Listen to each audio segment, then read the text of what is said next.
All right. Sorry. We are. Wait, I need to unmute you. I forgot. All right. So we are live. Sorry, guys. I put the screen before I put her on, but we are live right now. It's another Chibi Girls podcast. Today we're going to react to One Piece chapter 100, no, 1107. It's gonna be so lit. I can't wait, you guys. You don't understand. I'm so excited. So I have here my lovely co-host, the Chestnut Tanuki.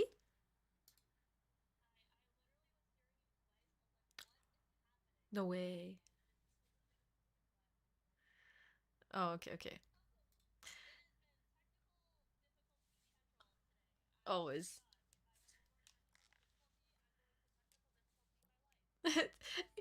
The Chestnut technical Tanuki.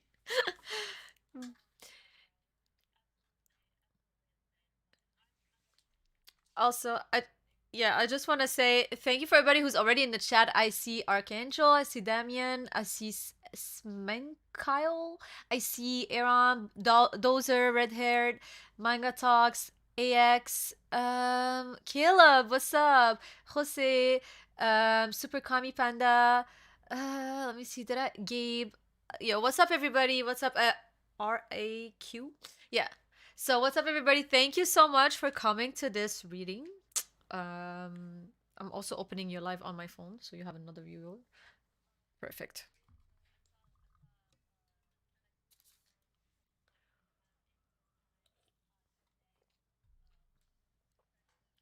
Ooh,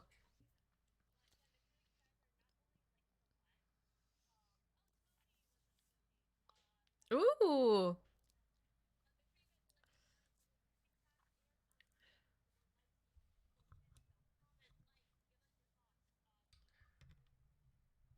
facts. Same, same.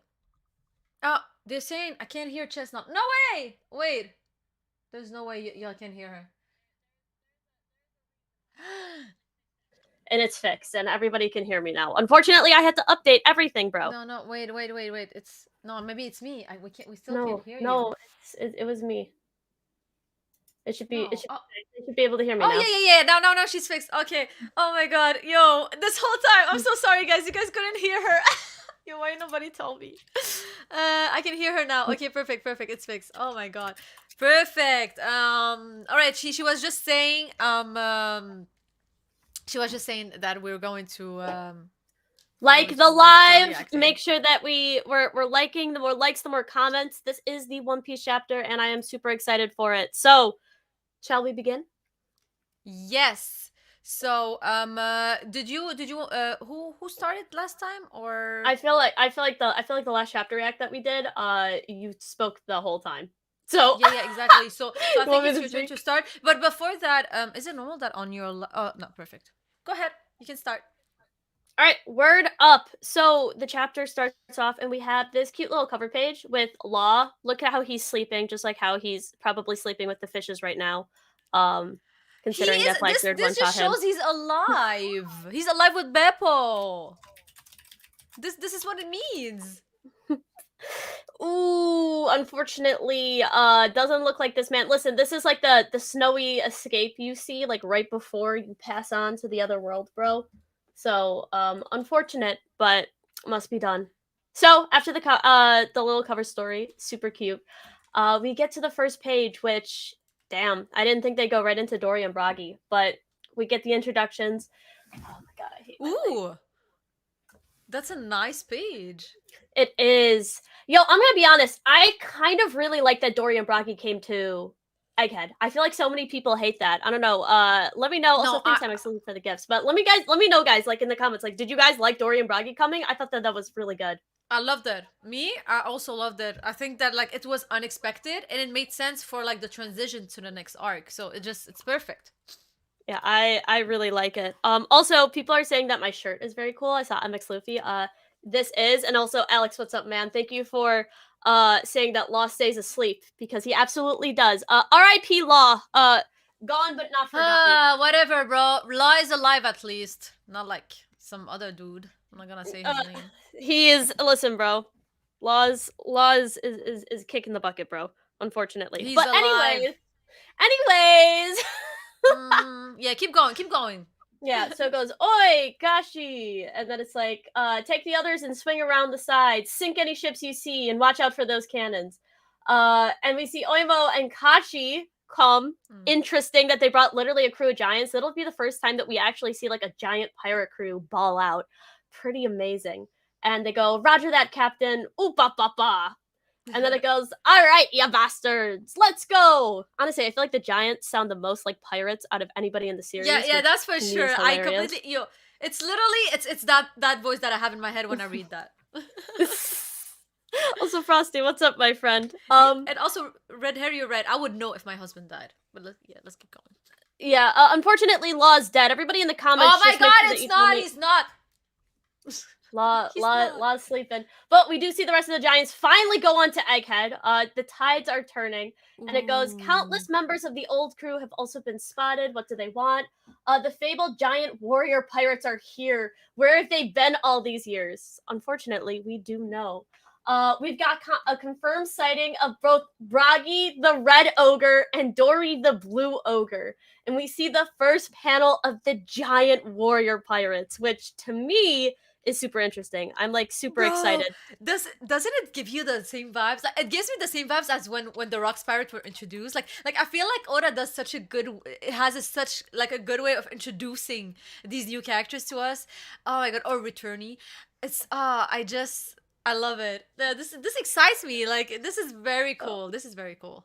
Yeah, we also got some people basically saying like, "Yo, this is the chapter we've been waiting for," and it has been. Oh, I'm so excited for this chapter. And what's up, Alden? I see you in the comments. Oh, what's up, So Alden? we finally get just like the full shot of the pirates, and then as we're going Mm-hmm. down, very interesting because if I'm not mistaken on this page, just before seeing Mm-hmm. anything, is this not the sun pirate symbol right here?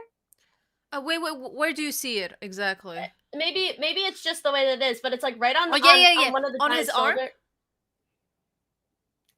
I think that Wait. the sun pirates have like for Jinbei, I think that they have like a full circle, but very interesting Oh, that we you're get right. this. I'm almost so here's the thing. I'm assuming that Joy Boy, like the sun god, is definitely like the deity of the giants. They have like the solstice celebration that we've Mm-hmm. known about for a little bit, but I feel like this is again confirmation. I mean, like the sun pirate symbol, I'm wondering if it was based off of this giant symbol. I'm assuming that they've had it first, so I assume that most giants probably have like a symbol of the sun. Would be very interesting Mm. if the fishmen took like the sun symbol from the giants Ooh. and kind of branded themselves like, oh, like just like how they are like freedom loving because they probably do it with Joy Boy or something. There definitely is some sort of connection between Joy Boy and the giants. They probably then say like, we'll take this as a symbol of freedom as well, which is very interesting that the sun and symbols of freedom are always. Oh, yeah. uh, So okay. So I don't know why this collab cam thing keeps like lagging on my stuff. Anyways, I put you back. But I think like even in real life, like when it comes to culture or religion, whatever, there's a lot of them that like have some stuff from each other. So like maybe this is the same thing. Like it started with the giants, and then the next ones they just took like they were influenced by it. Maybe it could be that too. yeah, I And think that that's pretty they reasonable. worship the same god as well. They worship the same Yeah. god, so it could work too. I think that's totally Mhm. plausible. So we finally get there and we see the Sun Pirates going. Goes the giant pirates have made landfall, blast them the smithereens. So we finally get the giant pirates versus the world government, and we get some cool panels of this. Mhm. We then get a close up of Usopp, Nami, and Chopper, and we get Oh, this really Chopper's so close thing. cute. We I get just we wanted get to say. Usopp looking at Bragi and Dory, and he's going, "My masters," meaning that Ah, so yo, cute. does this mean that we have Usopp does actually get his arc in like is that what this means? That Usopp is actually going to get Yo, his arc? yo. I'm telling you right now. It has been built up. If Usopp doesn't get his arc in Elbaf, I'm losing my I'm losing all my hopes regarding him. I'm losing my I shit. feel like this is He needs confirmation. to. I feel like Yes. this is confirmation. Like Usopp Yes, I literally can. says like, "Yo, it's my masters." Yeah. If this isn't like the setup for an amazing arc, I don't know what would be. You know what I mean? So I agree. very, very interesting. I Um, agree. and I think this is my last panel. So we see Usopp, but what are they doing here? And then we see Nami. I can see Oimo and Kashi too. I bet they went to Little Garden to pick up their leaders. And then we see Usopp, Master Bragi, Master Dory, and then Oimo, Kashi. And it's pretty cute. That's gotta be it. Man, I was worried. I thought we might not see them in Elbaf. Oh. Absolutely Usopp arc, bro. Um, and then we get a refresher on the giant pirates. Long ago, the world was terrorized by this formidable group led by co-captains Bragi Dory. Their crew would disband after they got into a certain quarrel, which obviously harkening back to Little Garden. Luffy and the gang helped them out during their century-long duel came to an end. Later on, while storming a different island, they would encounter and befriend Oimo and Kashi, the pair of giants that set out to check on their captains. Um, and then we see Edison, who unfortunately is still alive, hoping he bites the dust. Unfortunately. Oh, what's up, Doc? Doc in the stream. What's up? Yo, what's up, Dak? Also, Tamir Yeah, was there. oh, was he? Yo, what's up, bro? Yeah, I'm really hoping that Edison dies. I'm hoping that all the Vegapunks die except for Lilith, because that's my theory. So, praying on their downfall, like quite literally praying on their downfall. Uh, looks like they're really giving it to the Marines. I can't believe you know each other. They must have come a running after hearing the news. Huh? How's that possible? The Navy marshaled a ton of manpower for this operation. It's no wonder it made the papers. But I reckon the headlines must be painting them in a good light. So this is big news already? I guess it makes sense. Although Usopp would probably be like, with his grumble, I can't do the Usopp voice, unfortunately. Sorry guys. But go ahead, Hime, it's your turn. I just want to say thank you, Q, for the of the Ritzy for the gifted membership. Thank you so much. You're amazing. So here, I just want to see. So this is so yeah. So now they get to understand that wait, let me see, because I didn't hear the last thing you said. Oh, no, Oh yeah, okay, it's okay, okay. So yeah. So they're just like they're just very impressed by how much navy they are right now no, around the island. they're impressed that it made like the news already. So Yeah, like they didn't exactly. realize how big of a situation is there. So, Yeah. which I mean, it makes sense because the Straw Hats have been on the island and they don't realize that the newspaper has already kind of made like Yeah. way. They've even said in the newspaper, if you guys remember, they were just like Vegapunk was captured by the Straw Hats, and that's why the Navy's going there. And that's the painting that Morgan spun Yeah. on the whole situation. Yeah. But And make sure that you guys are liking the live and commenting. It really does help a yes. lot. I appreciate it. Yes, and the YouTube video stream. Also, thank you, Q, for also becoming part of the Hime Darlings on YouTube. Also, I want to say, like, we had like a couple of chapters before, like when everybody was looking at the news, looking at it, and then we also had like a panel where Dragon was wondering where Kuma was, even though the news was on the journal. Anyways, we can keep going. Just wanted to point that out. So we have Usopp who's crying, and he's like, "They didn't come here to wage war. They came to help us get out of here. We gotta hurry and finish our prep." I find that very interesting because I keep telling people I do not think that this whole egghead thing is meant to become a battle royale where, like, okay, we have to kill the enemy, we have to like fight to death. No, I think that the whole point is to escape the fastest way possible, the easiest way possible. So from his saying, like, their whole operation is like, yo, let's get Vegapunk, Bunny, and let's get out of here. That's not like the whole point. So that's why I don't think it's gonna be like a big stretch. All right. Then we see the Sunny, who's like moving with like the ice power of Brook on I don't know on which path. Then we just hear gotcha, and then that's probably Nami-san. It's Brook. Brook's calling Nami, and she's like, Brook, where are you? And he's like, close. And then he's like just drinking tea or coffee, and he's like, very close, but we won't be able to stop for tea. this is so funny. And then we have Lilith who's like, we need to stop. If we fly off the edge, we'll be fried by the barrier. And then she's like, hello, this is Lilith. This numbskull really is brainless. We can't afford to dilly-dally, so pay attention. I and then, love oh my, Lilith is the best Vegapunk. yeah, for real. And then we have Jinbei who's flying?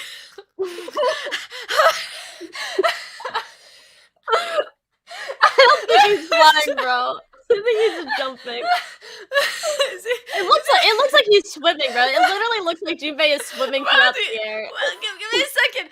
The read-on gif now makes sense. Oh no, not the read-on gif. This was the gif. I'm sorry, guys. I lost my. For the people who are wondering, there's a guy on Twitter. His name is Readon, and he's like a big account, and he posts like One Piece hints before the chapter comes, and he posted a gif about like a flying dinosaur. No, that's insane. I don't know. He's zooming, bro. He's zooming. Bro. How can you explain what is happening here? Is he just jumping? Listen, bro. He is having the time of his life, bro. He is. But listen, you know what I found funny? You know, everybody is like fighting for their lives, and then you just have Jinbei like just I don't know, but twerking somewhere.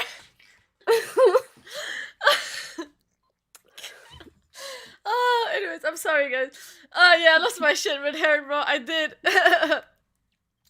Yo, oh my god, somebody Cube said, "Hold me, Nika, I'm flying." All right. I'm gonna keep going.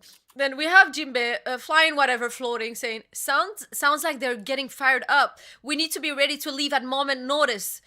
This isn't the time to be picking fights." And then he's like, "Zoro." He's probably still searching for Zoro. I don't know how long it takes to search for somebody.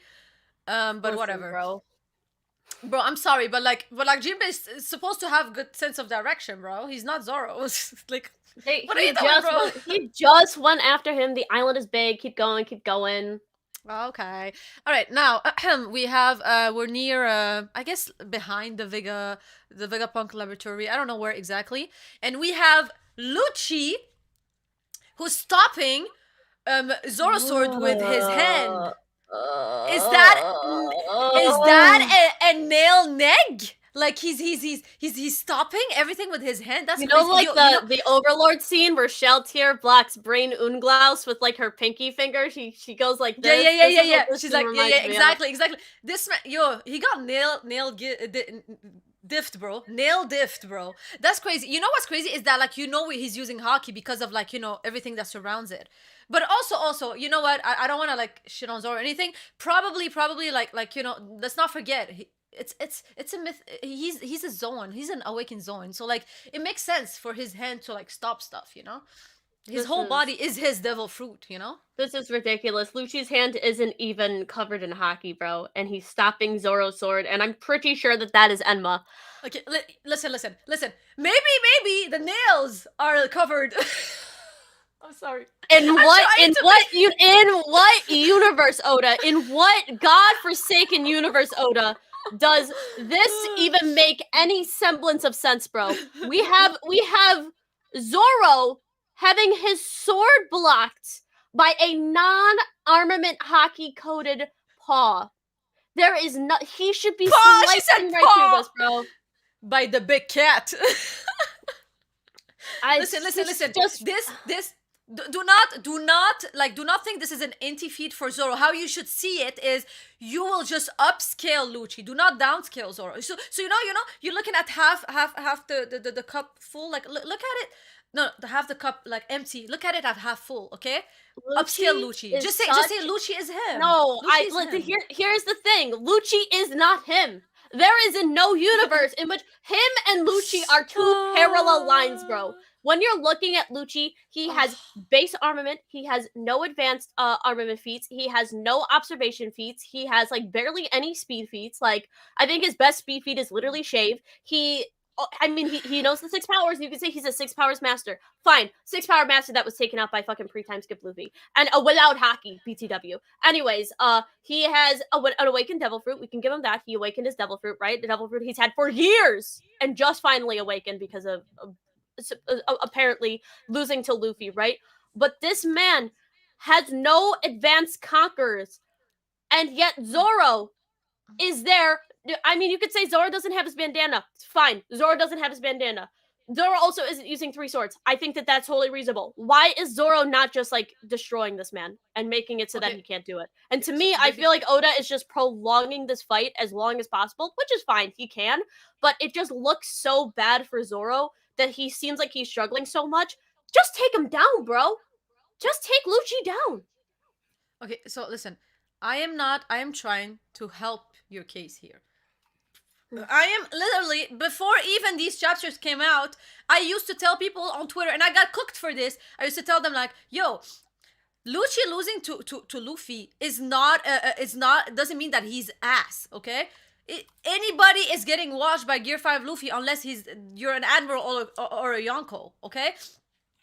Lucci is strong, and he is strong enough to go against Zoro. Now, is he? I'm not saying that he's strong enough to win. I'm just saying that he's strong enough to give a good fight. Okay, so yeah, now him stopping without even using like hockey or anything, I can understand that, like the deception, but at the same time, like Zoro is maybe not going all out for whatever he's doing right now, you know, as you Okay. said, no bandana, no 3 swords. So you know, that's the thing, I think that you're just going to keep getting frustrated if you just don't admit that like Lucci is a good fight for Zoro. I'm not saying he's the best fight, I'm just saying he's a good fight.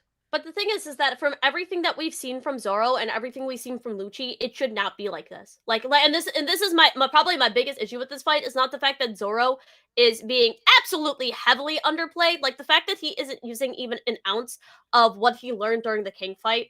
Whatever, fine. This is purely for plot convenience. This is purely to take Zoro out of the fray so that him and Lucci can be out of the way so that they can come back in so we can give the other Shahad some time, which is fine. But at that point, you need to be giving Lucci other things so it's feasible. This is not a feasible thing that happened. Like when you're looking at everything Lucci has done and everything Zoro has done, Zoro should not be being like held back by this. This should not be a high diff fight. Okay, And this okay. panel where Lucci he made this panel where Lucci is literally taking his fingertips and against Enma, crazy.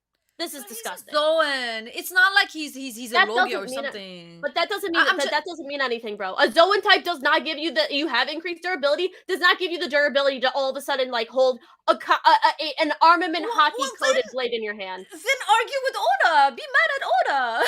And I am mad at Oda. Wait, okay, I and also literally I want am. to point. Okay, I need to point out something. I need to because I hate how everybody keep like like shitting on Lucci. I shit on Lucci just because I don't like him as a person. But I agree that he is powerful. So when he went against Luffy didn't just one shot him. They literally went. There was multiple attack. They clashed, and he even dodged a couple. Now, yes, he went down. Like we saw that he went down at some point for sure, but it wasn't a one shot. And he went down. He got up, and you can see that he got up because he is so durable. Like even Luffy couldn't like put him down like instantly. So he's not that weak. Like I know a lot of people like, oh, he got dog walk. No, I mean he went for a couple of swings and clashed and dodged and blocked. Like it wasn't that bad. It was he actually got like absolutely dog walked in that fight. I mean, like Luffy, like during that fight was like did not take any damage. There was a single clash in between, but it's like that one clash was like an armament hockey clash. And this is my thing. Like Lucci then also got Listen, outsped and outmaneuvered by Stussy, meaning that he does not have observation or future sight. And this also now means that not only did he have like he got drugged by Stussy, he got dog walked by Luffy. This is a weakened Lucci, and you can say, oh well, Zoro is weakened as well, and you could give that to the fact. But to me, it's like Zoro should not be struggling this much at all. In my opinion, I think that but Zoro is again, struggling way too much. And even if it's like if Zoro's doing this, he knows that he needs to end this fight. And I think that this fight is purely plot. The only reason this fight is still going on is because of plot. That is my personal opinion. There's no other reason that Zoro isn't just taking this man out with a single attack. okay, I think it's a mix. For me, okay, and it's fine. You can have your opinion on this, but for me, it's two things. He underestimated Lucci, and Lucci is actually stronger than what he thought. And second of all, he's also not like like doing his King of Hell whatever. He's not going like super like he's not going extreme seriously right now. Like he's just fighting normally. So I think it's a mix of both of these. And I understand if you want to disagree with one of them, but I think it's pretty interesting to see how we interpret it. but I think I'm gonna keep going just so we see what happens in the fight. So we hear Zoro, who's like, he's having a hard time breathing. He's like, Ben, you're pretty tough, but I'm in a hurry. It's time to wrap this up. And then he's like breathing loudly. And then we have also Lucci, who's breathing loudly. He's like, huff, huff. Only the winner gets to talk like that, Roronoa. Your crew waiting for you, right? You're just a burden at this point. So we see here that both of them are tired, but that Zoro didn't, like, get hella serious, because right now he's like, okay, now it's time to wrap it up. But he also is admitting that he underestimated Lucci. So I think I was right on that.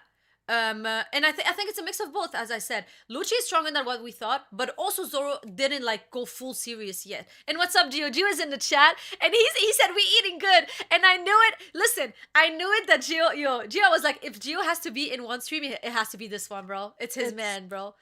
Bro, this is absolutely awful. This isn't Zoro saying he underestimated him, bro. He's literally just saying, like, I have to wrap this up to go back to my But he crew. said you're pretty tough. No, what I mean by that is that, like, he's admitting that, okay, Lucci is not a weak bitch. He's stronger than what I thought. No, he's saying I am as weak as Lucci. But yeah, I mean, oh like, my you're god. right. No, but Come on now. He said it himself.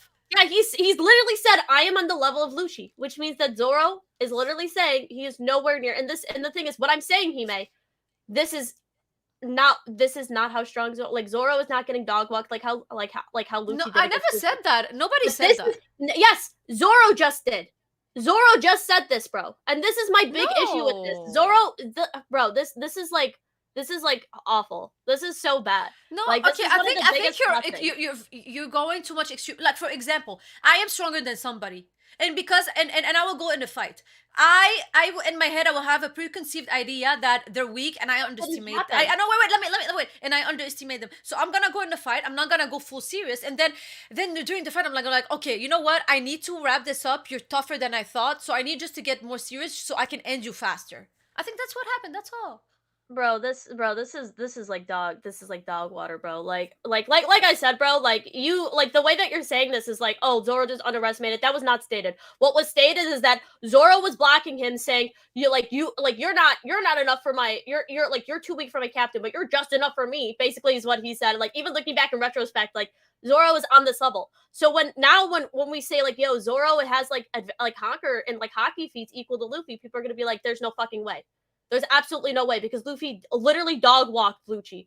Luffy's conqueror's feats, Luffy's hockey attacks are so much stronger than what Zoro can do. And in Wano, that just was not the case. And this is my issue. And this is probably my biggest issue with Oda and its inconsistent power scaling in Egghead, which I've had an issue with for a very long time.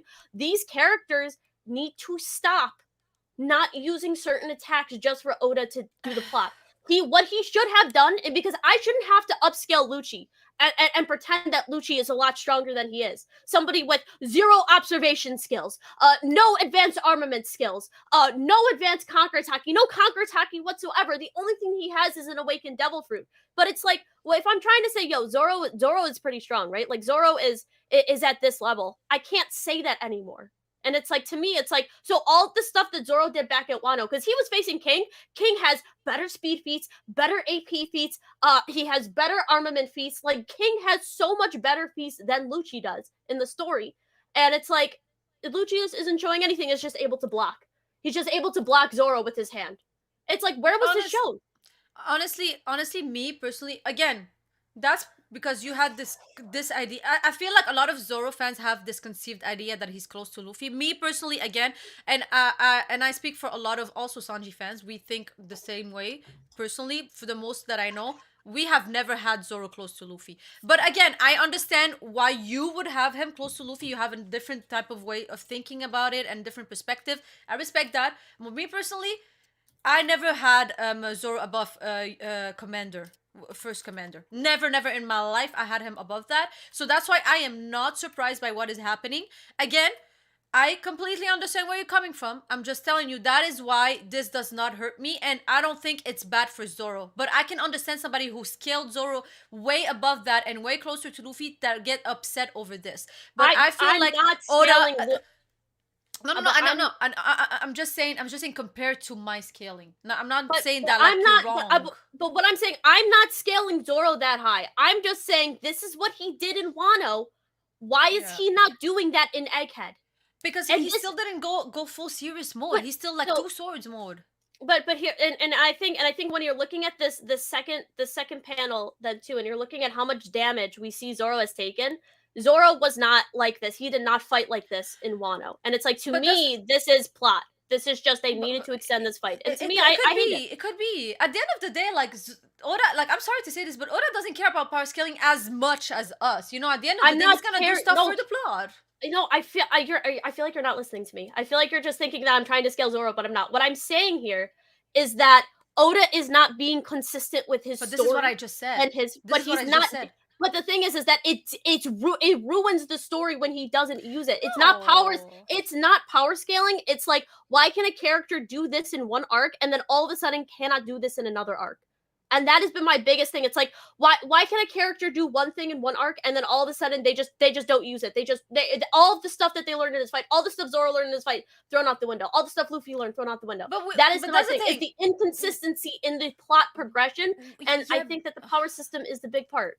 But because no, I'm gonna explain to you, because this is not his. This is, we don't have to put an accent on Zoro. This is not Zoro's arc. This is not, Oda didn't want to give him a screen time. Like, this is the only screen time that is given him on Egghead, by the way. I'm pretty sure 100% afterward, at some point Jimmy is gonna find him and they're gonna have to stop the fight, postpone it, and go. So me, I think it's because this is not the accent of the fight. This is for example, in Wano he gave him a full fight.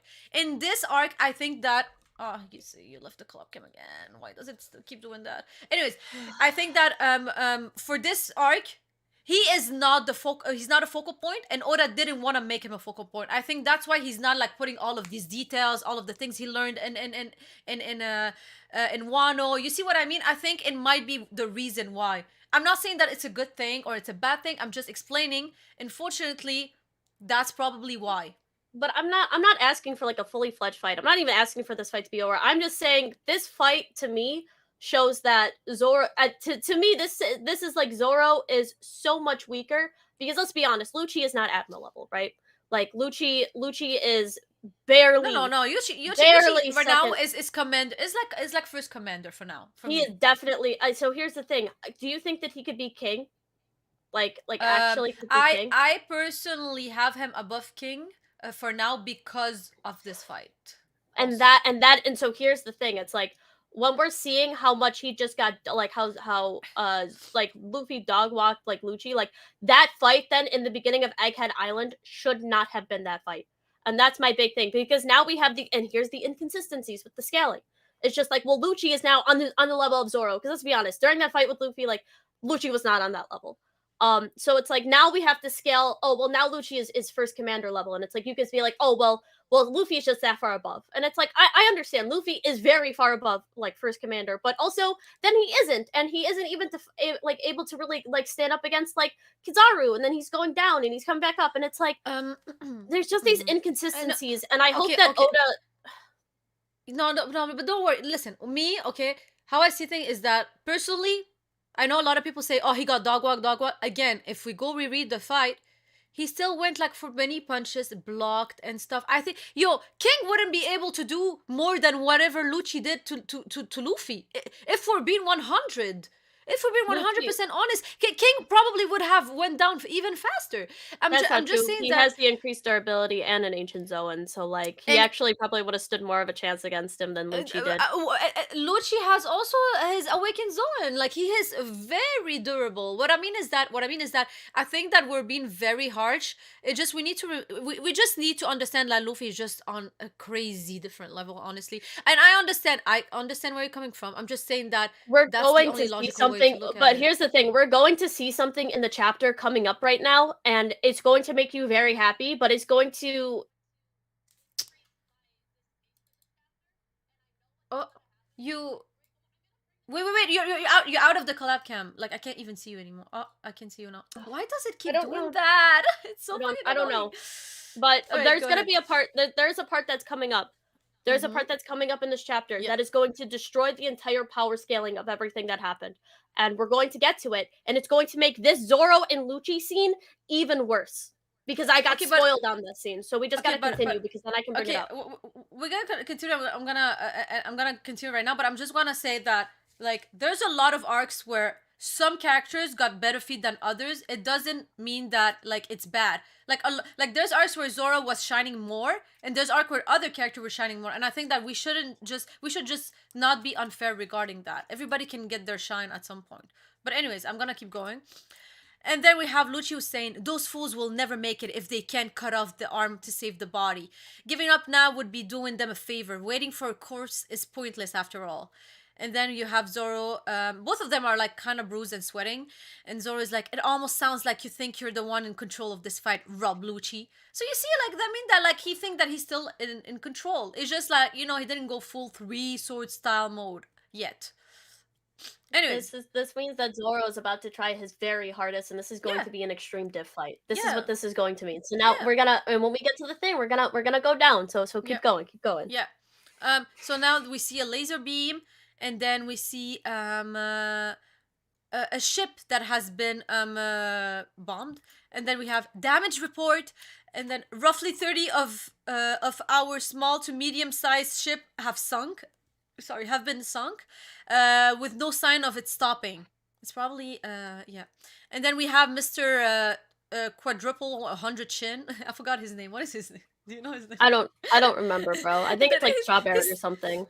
he's so irrelevant. He's like, pull back all smaller give me a second. It's like, pull back all smaller vessel and lead with the battleship. We can't afford to leave an opening. And then like you just hear bang. Yes sir, Vice Admiral Red King. Okay, his name is Red King. Then he's like, this is a pitiful sight. Oh my god, he looks so stupid, bro. What is this character design? I think I have like one last page. Then we have like a pacifista getting bombed, and he's like, to think the Marine have to fire on our own weapons. I mean, yeah. And then we're back to Saturn, and there's Sanji standing up in front of him. There's Bonnie on the ground. There's also Vegapunk on the ground, almost dying. We have also Atlas and Kuma. I don't know who has his legs up on the ground. Somebody else probably. Then we have Luffy in the air in his Gear 5 pose. He's like, hey, Bonnie. And then Bonnie's looking up. Was that my last page? Yeah, that was your last page. Go ahead. But well, we cut to Luffy and he goes, "What's with the waterworks?" And then Bonnie goes, "Why wouldn't I be crying, you idiot? I've been looking for you for so long." And Luffy goes, "Hmm, but I've been here the whole time." "Sure, but I didn't know you were Nika." "Nika? What's that?" "Oh yeah, what's the deal with that? What's the deal with that flimsy punch you tried to throw earlier?" And Bonnie goes, "I was going for a big rubbery attack like you, but it's so flimsy. Why don't you show me how it's done?" And so Bonnie goes, "Give that old windbag a good one for me, Vegapunk. Then we can get out of here." And then we see Saturn.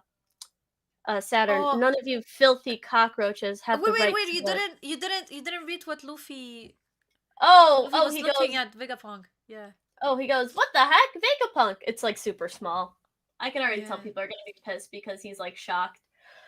But it seems like Vegapunk is still alive at this point though too. Yeah. So he goes, "None of you filthy cockroaches have a right to live now." And we see Luffy, "You're wrong." "All right, Bounty, sounds like a plan." And Luffy goes, "For the record, this is how you punch."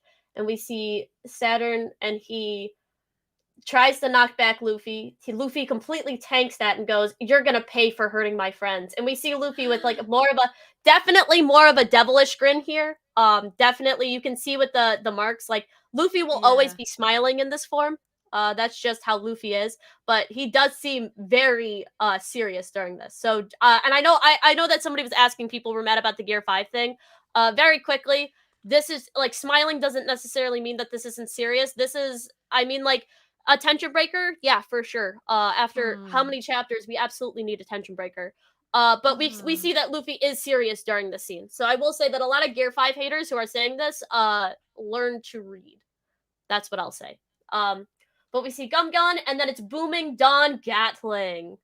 So of cool. I'm so happy we're getting a new attack. This is very nice. Yeah, this is actually really cool. Especially seeing Luffy finally go up against the Gorosei after going down before him. I will say Gorosei stocks significantly down. I just don't know if Saturn, because he's so old, Bro, is like so much I'm weaker. sorry, but But so yo, bro, this man, yo, I just want to say something. We have seen Kizaru getting punches and even advanced Conqueror's punches. No blood, no scars, no physical damage. This man, just by Frankie, he cuffed bloods. So I'm just telling you, like the durability of like Saturn, like in particular, because I don't know about the rest of the Gorosei, is so trash. Like it's a good thing he has RCT. I mean, I was gonna say RCT. Your JJK is in my head. oh Reverse my curse gosh. technique. It's a good thing he has his regeneration, bro. I'm telling you, it's a good thing because he would be dead. I think that how to actually just eradicate him would be to punch him so much and give him like big so much like attacks that he cannot regenerate enough. I think that's the only way to kill him. Yeah. Yeah, yeah, LMAO RCT. Yeah, I don't know why I said. Yeah, I was speaking about No, JJK not a long time ago. she's going JJK, but we see I mean Luffy absolutely destroys Saturn here. Gorosei Yeah, stocks in the mud. I mean this is like honestly disgusting yeah, how much like this man was so intimidating and Luffy just kind of took him out. Now this is an actual tension breaker given the fact that Saturn couldn't even take a single hit from Joy Boy. But that yeah. also does make sense why he said, "Yo, I understand why Kizaru went down." Also means that Kizaru is stronger than the Gorosei, or Mm-hmm. at least Saturn for sure. Mm-hmm.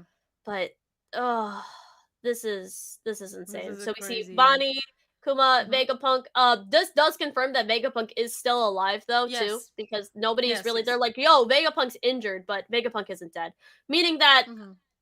I'm hoping he dies. I'm praying on his downfall. Like I said, praying on Vegapunk's downfall, hoping that this man gets packed up, but ay, ay, ay. We see the ending of this. Really cool punch. I very much enjoyed this. I think that Gear 5 has some of the best panels, especially with like how dynamic they are. This looks fantastic. Mm-hmm. And then we go and we go down and we see Frankie getting back up. You're gonna have to use those legs if you want to get out of here, Bonnie. The hover function should still work while we're here on the island. Let's go, Vegapunk. Oh, wait. So that's how Jinbei was floating and doing his thing, right? That must be how Jinbei was floating. Yeah, I was right. This man was flying, bro. This man is, bro. You know, This hold man up. was. I was. Have you ever seen the SpongeBob episode where like SpongeBob is flying and then he's like, "I'm flying, I'm flying, I'm really, really flying." Oh my god, this is I'm gonna make so much joke about this. And by the way, I just want to say just something on the YouTube. It is Gio probably did a mistake by deleting your stuff. Sorry, but don't worry, I made you a mod, Eden. And also I just want to say Mohammed gave me $2 super chat on the YouTube. He said, "Yo, Hime and One Piece animator confirmed that Blackbeard has no advanced conquerors. Even if on the anime it wasn't, I'm pretty sure that it's going to be shown in He the future. In Vincent the future, Vincent that he Chainsword has did it. not say that. But when Oh, Vincent Chainsword said about the Blackbeard thing is that he didn't think that it was because he's like, "Oh, well, in the manga it wasn't like it wasn't stated." So he's like, "When I animated that scene, I didn't think so." But he also then went on to say, "Oh, for Conquerors we only use Black Lightning," which isn't true. And you can just see that in the Gear 5 scenes. There are multiple scenes where Luffy uses yellow and red. There are scenes where Zoro uses green and black. but also, So yo, there are multiple Jinbei. scenes with Kaido too, where Kaido only has red hockey in Where Mm. Conquerors, and even scenes of Vincent where he animated it with the red and not And necessarily the black. So also, we saw it with Jinbei and Ulti, and they're not confirmed advanced Conquerors user. that So is I true. think that There was it's Black Lightning, very, yeah. yeah. So it's very very inconsistent. So listen, it could be that there wasn't advanced Conquerors inside of that episode, but Blackbeard is a end game villain. I am 100,000% sure that that he must have it, or he's gonna have it, because it makes no sense to go Absolutely. against Luffy at the end of the series. Imagine you're the end game villain. I'm sorry, guys. I'm sorry for the collab cam. I don't know why it keeps going out in and out. It's so weird. I have to like fix this. I don't even see your thing anymore. Okay, she's gonna come back in it. Don't worry, guys. But yeah, so it makes no sense for you to be an endgame villain, like literally an endgame villain, and have no advanced conquerors. I'm sorry, it makes no sense. So yes, probably maybe in that episode he didn't showcase it. I'm fine with that. I'm fine with him not showcasing it inside of that episode. But you're not gonna come here and tell me that this man is not gonna have advanced conquerors by the end of the story. It makes zero sense. Yeah, also, yeah, that Vincent thing, I mean, like, he is one of the animators for sure, and even though he didn't necessarily think that Blackbeard had Conquerors in that scene, his reasoning was, oh, well, we use black for Conquerors hockey, which isn't true. There, and like he may said, the Ulti and Luffy scene where there was no Conquerors being used, the Jinbei scenario where there was Black Lightning but no Conquerors being used, the fact that Luffy in Gear 5 used red, the fact that Kaido uses red hockey in place of his Conquerors hockey, and they've used that multiple times to show that. So yeah, I wouldn't. He said, well, it's not really in the manga, and so I didn't really see that. But there are multiple times in the anime where it wasn't true. Also, that's just not how armament looks. Armament hockey does not come out from your body. I know, Especially right? like lightning. Right? Yeah, armament hockey does They're not act like that. bro, and also none of their body parts were their body parts like black. I didn't even notice. Like it was I don't know. It's just it was just so weird from like whatever people were saying. But anyways, it's fine. It was just a little like tangent we had. Yeah. If you want, we can All right. continue with the chapter. I Yeah. think you're So on your third page. Yeah. yeah. I'm actually. I didn't even finish the second one. So Oh, hold up. I thought you finished. Sorry, my bad. Go ahead. Oh, so we go. You're gonna have to use those legs to get out of here. So then we see this, and they go, "Let's go, Vegapunk." And he goes, "Go on without me, Bonnie. I've been a doctor long enough to know that if I move now, I'll die." Yes. Oh, that is Down correct. in You the know what? Boo! Vegapunk. He kind Yo. of got packed up, smoking on that Vegapunk pack. That's hilarious. Honestly, no, actually, it's not hilarious. I don't know. Actually, is that funny or not? But It's the not thing funny, but is, I've been theorizing that he would die. Everybody was like, Vegapunk isn't going to die. Unfortunately, he is. I was correct. but also, I also had this theory that he's gonna die. To be honest, I feel like he serves his purpose. But also, and I also told people if Vegapunk stays alive, it's for other reason because he has to fulfill other purposes. But yeah, I'm glad that he knows that if he moves, he can die. So that's why he's staying on the ground. He's probably not making it outside of Egghead. Yeah, no. Unfortunately, Listen. um, Also, I don't hate Vegapunk. I actually love Vegapunk's character. I just knew he was uh, going to die, and okay, everybody be saying he's not. you guys want to know what's funny? First of all, I just want to say, Terrence, thank you for $2 super chat. He said, Terrence Matthew, he said, ladies, just accept that Blackbeard is a bum. Okay, listen, for he beat Law. I cannot say that because otherwise I will have to say that Law is a bum. I can't be saying that. I'm sorry. Like my agenda isn't allowing me to do so. But anyways, if let me get back to the Vegapunk thing. I hated Vegapunk at the beginning. Y'all, for the people who were following us and going on our streams of reading, y'all know how many times I slandered this man. I even made skits about this man, everything. And it's just throughout the time, I started being like, okay, you know what? He redeemed himself. It's funny that now that I feel bad for him, it's just that it's like, yo, die. I just find it hilarious. Listen, bro. I love Vegapunk, but here's the big thing. Not only would this be absolutely fantastic for the story, but if Vegapunk dies, One Piece fans, we will never be made fun of again. If Oda has the balls to actually kill off a character, we can be like, okay, yeah, everybody's like, oh, One Piece has nobody die. Oh yeah, Vegapunk did. He was one of the most important characters in the series. A lot of people died this and that, but arc. here's the thing. Wait, Shaka? Ginny's backstory. Here's the thing though. People will say that Chaka is a clone and isn't the real Vegapunk, and I've already heard people say that. And I've already that's crazy. we were like yo, Mosgard died. Mosgard doesn't count. Okay, tell me Vegapunk doesn't count. Tell me, yeah, tell me Vegapunk doesn't count because they'll be like, well, what about Ginny? Ginny's a backstory character. Oda kills those off all the time, but we're talking about a character in the story who dies. It's going to be Vegapunk, and nobody will ever be able to make fun of One Piece fans for not having death in their series. I want this so much so I can clown on every single other fandom who be saying this, bro. Kuma might die too, and that would be amazing too for like the closure and the backstory. And Kuma might die. Somebody's saying like Okiku and Ashura. People were already saying that they're just random side characters and don't matter. Marineford just didn't happen. People say that the only character that died was Ace, and that they replaced him immediately with Sabo. This is what people be saying. So, like, when people be making this argument, they'll have stuff for every other character. You know, Try to come up with something for Vegapunk. Try to come up with something to either diminish Vegapunk's death. You can't. Like, you literally can't. It'll have so much impact on the story. He needs to die because not only is it going to be fantastic for the development of Bonnie, but it's going to be so good because people will finally stop calling One Piece Mickey Mouse. I'm so yeah, sick and tired of that argument. Go yeah, ahead. I just want to say, Eden and Doc said something very cool. Eden said, if it's a mom in the backstory, they got red flag. And then Doc said, if it's a mom in the backstory, there's a reason you're seeing them in the backstory. Yo, Oda, there is not one backstory where Oda is showing two parents and the mom is not dying. Bro, I don't know what the case he has against mother. I don't know if he knows that it's more sentimental to kill the mom. But bro, every mother it dies in every fucking arc, bro. I swear to God, and it's always for this case, normally it's always a bum dad or like it's a dad who just like leaves or something. But this time, like we have a good dad. Also in Dressrosa that we had a good dad. But I'm just saying that like it's always the dad who stays alive, bro. I don't know what is up with Oda. Like, have you noticed? Like even on AK, like I'm telling you, on Elbaf we're gonna have a backstory and a mother is gonna die. I'm calling it. I'm calling it now. I'm clipping this. If it happens, I have future sight. Could you imagine if Shanks like his backstory was like his mom died, Bro, and do then like you his dad is wanna like this do you deadbeat wanna bum bet? darling? Do I you would love wanna that. I bet? think that would be so Yeah, funny. Imagine not only. Go ahead.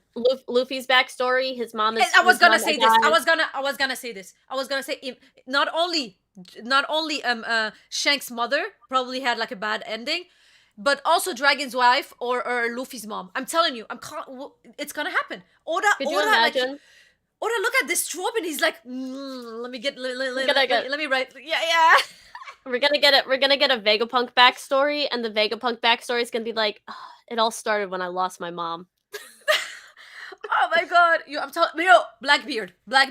Yeah, my mom, bro. I'm telling you, all of them, bro. It's just so funny, bro. Bro, it's So crazy. Yeah. also Yeah, guys, at Ohime Tenchi, for people who are asking in the TikTok, go ahead, type that I'm in. going. Yeah, I'm gonna type. It's just because like the thing that I pin stays only 45 seconds. It sucks. I don't know why it does Uh, that. Let me yeah, just pin. I pinned it in the right. chat. Sorry, guys. I'm gonna We're try to gonna like rewrite it all the no, time. yeah. But yeah. We're all right. Let's keep going. Yeah. So now here's my All right. This is where I'm gonna become insufferable. But go ahead. You'll be dead either way. This is it, and we see Kazaru shooting a beam that looks very weak at Bonnie. It's Very not weak. weak. No, and this is my issue with the power scaling, and it's about to come in right now. So we see Kizaru go to shoot his beam, is about to hit Bonnie, and then it gets knocked back. The goat deflect the attack with his leg. Yes. And also, I want to point out that Kizaru is closing his eyes while doing this. And I think that he's doing this because he doesn't want to see Bonnie die. Even though he's resolved and he decided to go on with the mission, he's not happy about this decision. A bit like, the Garb situation in the past. I think it's the same thing. He's like, I need to do this mission, but it doesn't mean that I'm happy about it. It doesn't mean that I want to see her die. I'm going to kill her, but I don't want to see the blood and her corpse. So I think this is why he's closing his eyes. And this is just showing us that, like, yo, he's still human from the inside, even though he decided to side with the world government, and he still hates what he's doing right now. So I very much feel bad about Kizaru. He just want to clock out right now. Bro, this face, bro. Wallahi, I'm finished, bro. She really said, "Wallahi, I'm finished." Go say that whole thing in Arabic, Hime, since you're an Arabic speaker on this Kizaru face. I'm finished. I don't wait. والله ما عاش فيي. That's what he be saying, bro.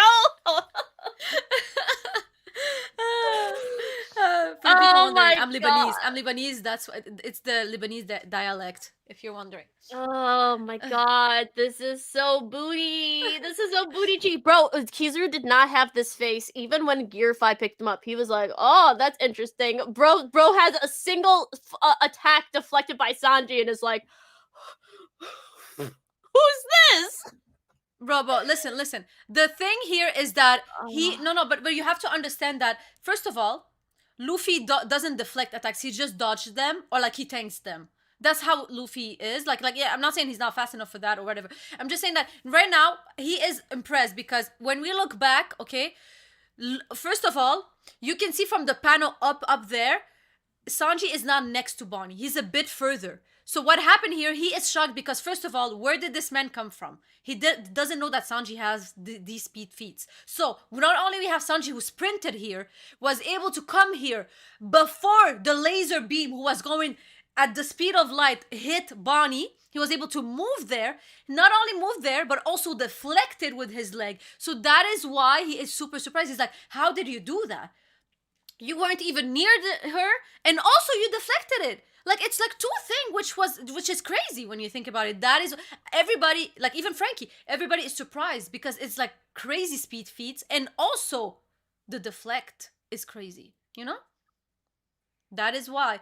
And I am so happy because my boy Sanji needs the gas, bro. He's been putting too much in the back seat, bro. He doesn't belong there, okay?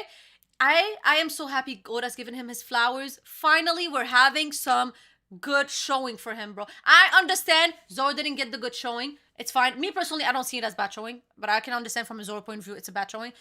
I do not wish people to shit on Sanji because of Zoro's showings. I think we should just be happy for my boy. My boy gets slandered on a weekly basis, daily basis on Twitter. If you guys are on there, you already know. We deserve this win. Let us just be happy for once. And the real Cass pointed out, bro, he'd be saying Sanji's eyebrows be switched, and you were exactly correct. Sanji. So let me just reiterate.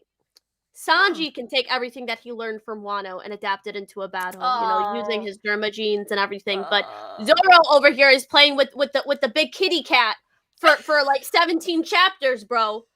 Absolutely ridiculous. Okay, what if the next chapter, Zoro do amazing feats against Luffy? If Zoro doesn't like go 3-sword style, like onigiri on Lucci, and like killer style, and I see like Lucci with like the blood spurting out like how Killer did in Wano. If I see that scene, I'll be like, all right, Oda, you cooked. Maybe Zoro was holding back. But if Zoro has to give up the battle without beating Lucci, like if Zoro does not beat Lucci, and Sanji gets this scene where he's literally causing an admiral to have an existential crisis in the middle of the battle. literally, Kizaru's like, damn, I really fucked up. Like, you're right. He does look like the guy. Wallahi, I'm finished. I really do. Honestly, I need to make the meme. But also as you see, like for example, I would have said, yeah, the scaling makes no sense if Sanji was still in base, because again, now he's using his Germa gene. We can see that the eyebrow flipped. That means that it makes sense for him to be this fast and to be able to deflect. So now we have an explanation. Which is true. At least it makes sense. But you're right. We would love to see Zoro using whatever he learned back in Wano. Here is my thing though, because some people, this is not power scaling, and I feel like every time you talk about like the powers in a thing, people are like, oh, you're power scaling.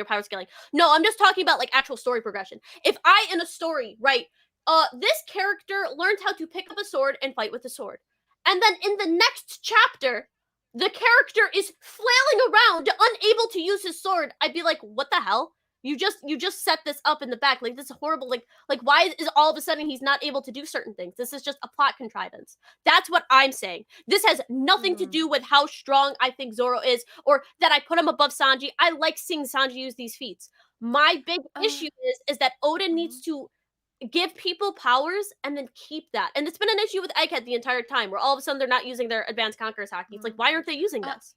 Why don't they know about it? I want to ask you a question. Somebody said Lucci has high regeneration and resistance due to being an awakened zone. Do they have regeneration, or am I tripping? I never heard that. No, that's not confirmed. It's just people be saying stuff. Okay, no, I was asking because I generally didn't know, because I was like, is that true? There is for awakened. Oh, it's so spicy. Sorry. There is one awakened Zoan, bro. There's like one, and it's Luffy that we like really understand and know like the powers of. People are just saying like, oh well, Zoan devil fruits have increased durability and endurance, which they do, but they don't have like regeneration.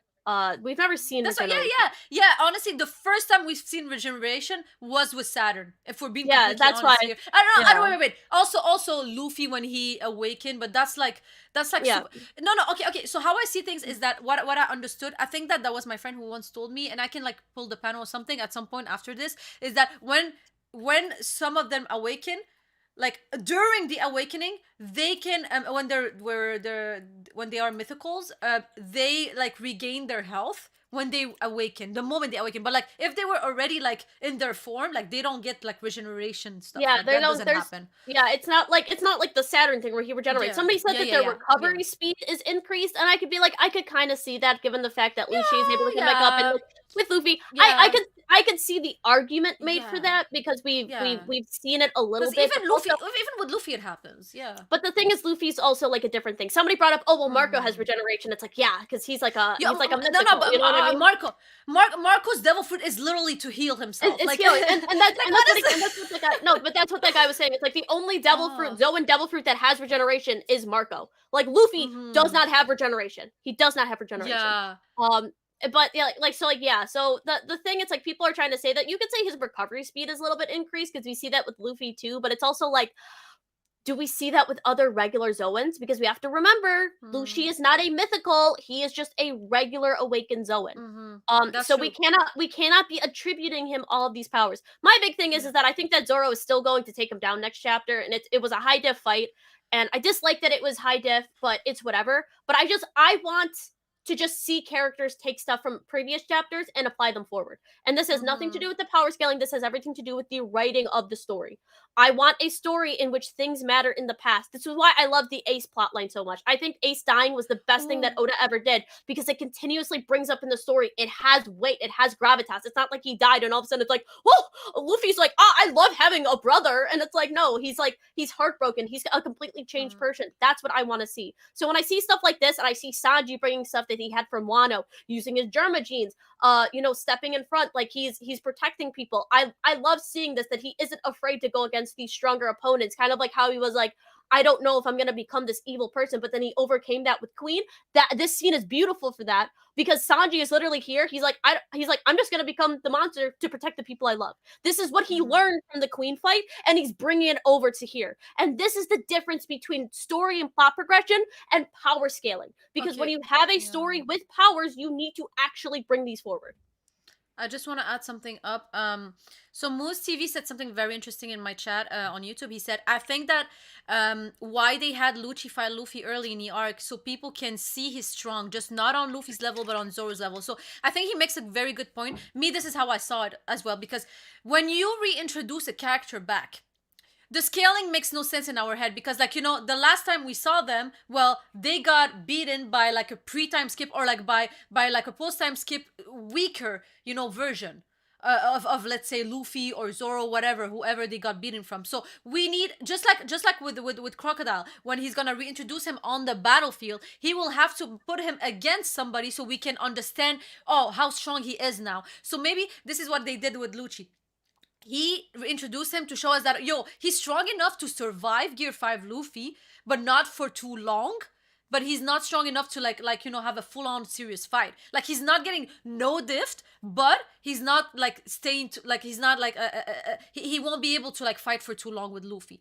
But he is I able. just Wait, wish wait, that they made him wait, stronger though. wait. Yeah, no, 100%. I completely understand, but he is good enough for Zoro in Oda's eyes. So I think honestly, me, why honestly me I think that to if I was a Zoro fan, if I was I love Zoro, but if I was like a super Zoro fan, to be happy about my character, I would just be like, well, Lucci was strong. Lucci was always strong, and my boy is strong, and he's gonna defeat him. It's just like going to be more difficult than a lot of other people didn't want it to be. Because at the end of the day, unfortunately, Zoro is right now what I showing us. Zoro is too far compared to Luffy. But I understand that yes, he should be using the stuff that was in Wano. That point, I completely agree with you.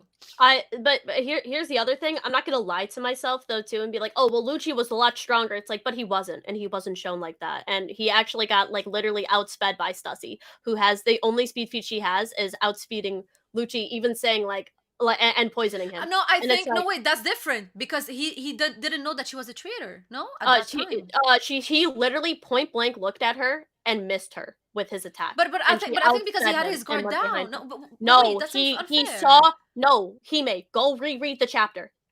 That is Did not he know? unfair. Yes, he Did he literally know? saw she literally took out Kaku. He knew went to attack her, and she outsped him and went behind him with paper art. Well, I mean, listen, this just upscales Stassi. I'm just gonna be honest with you guys.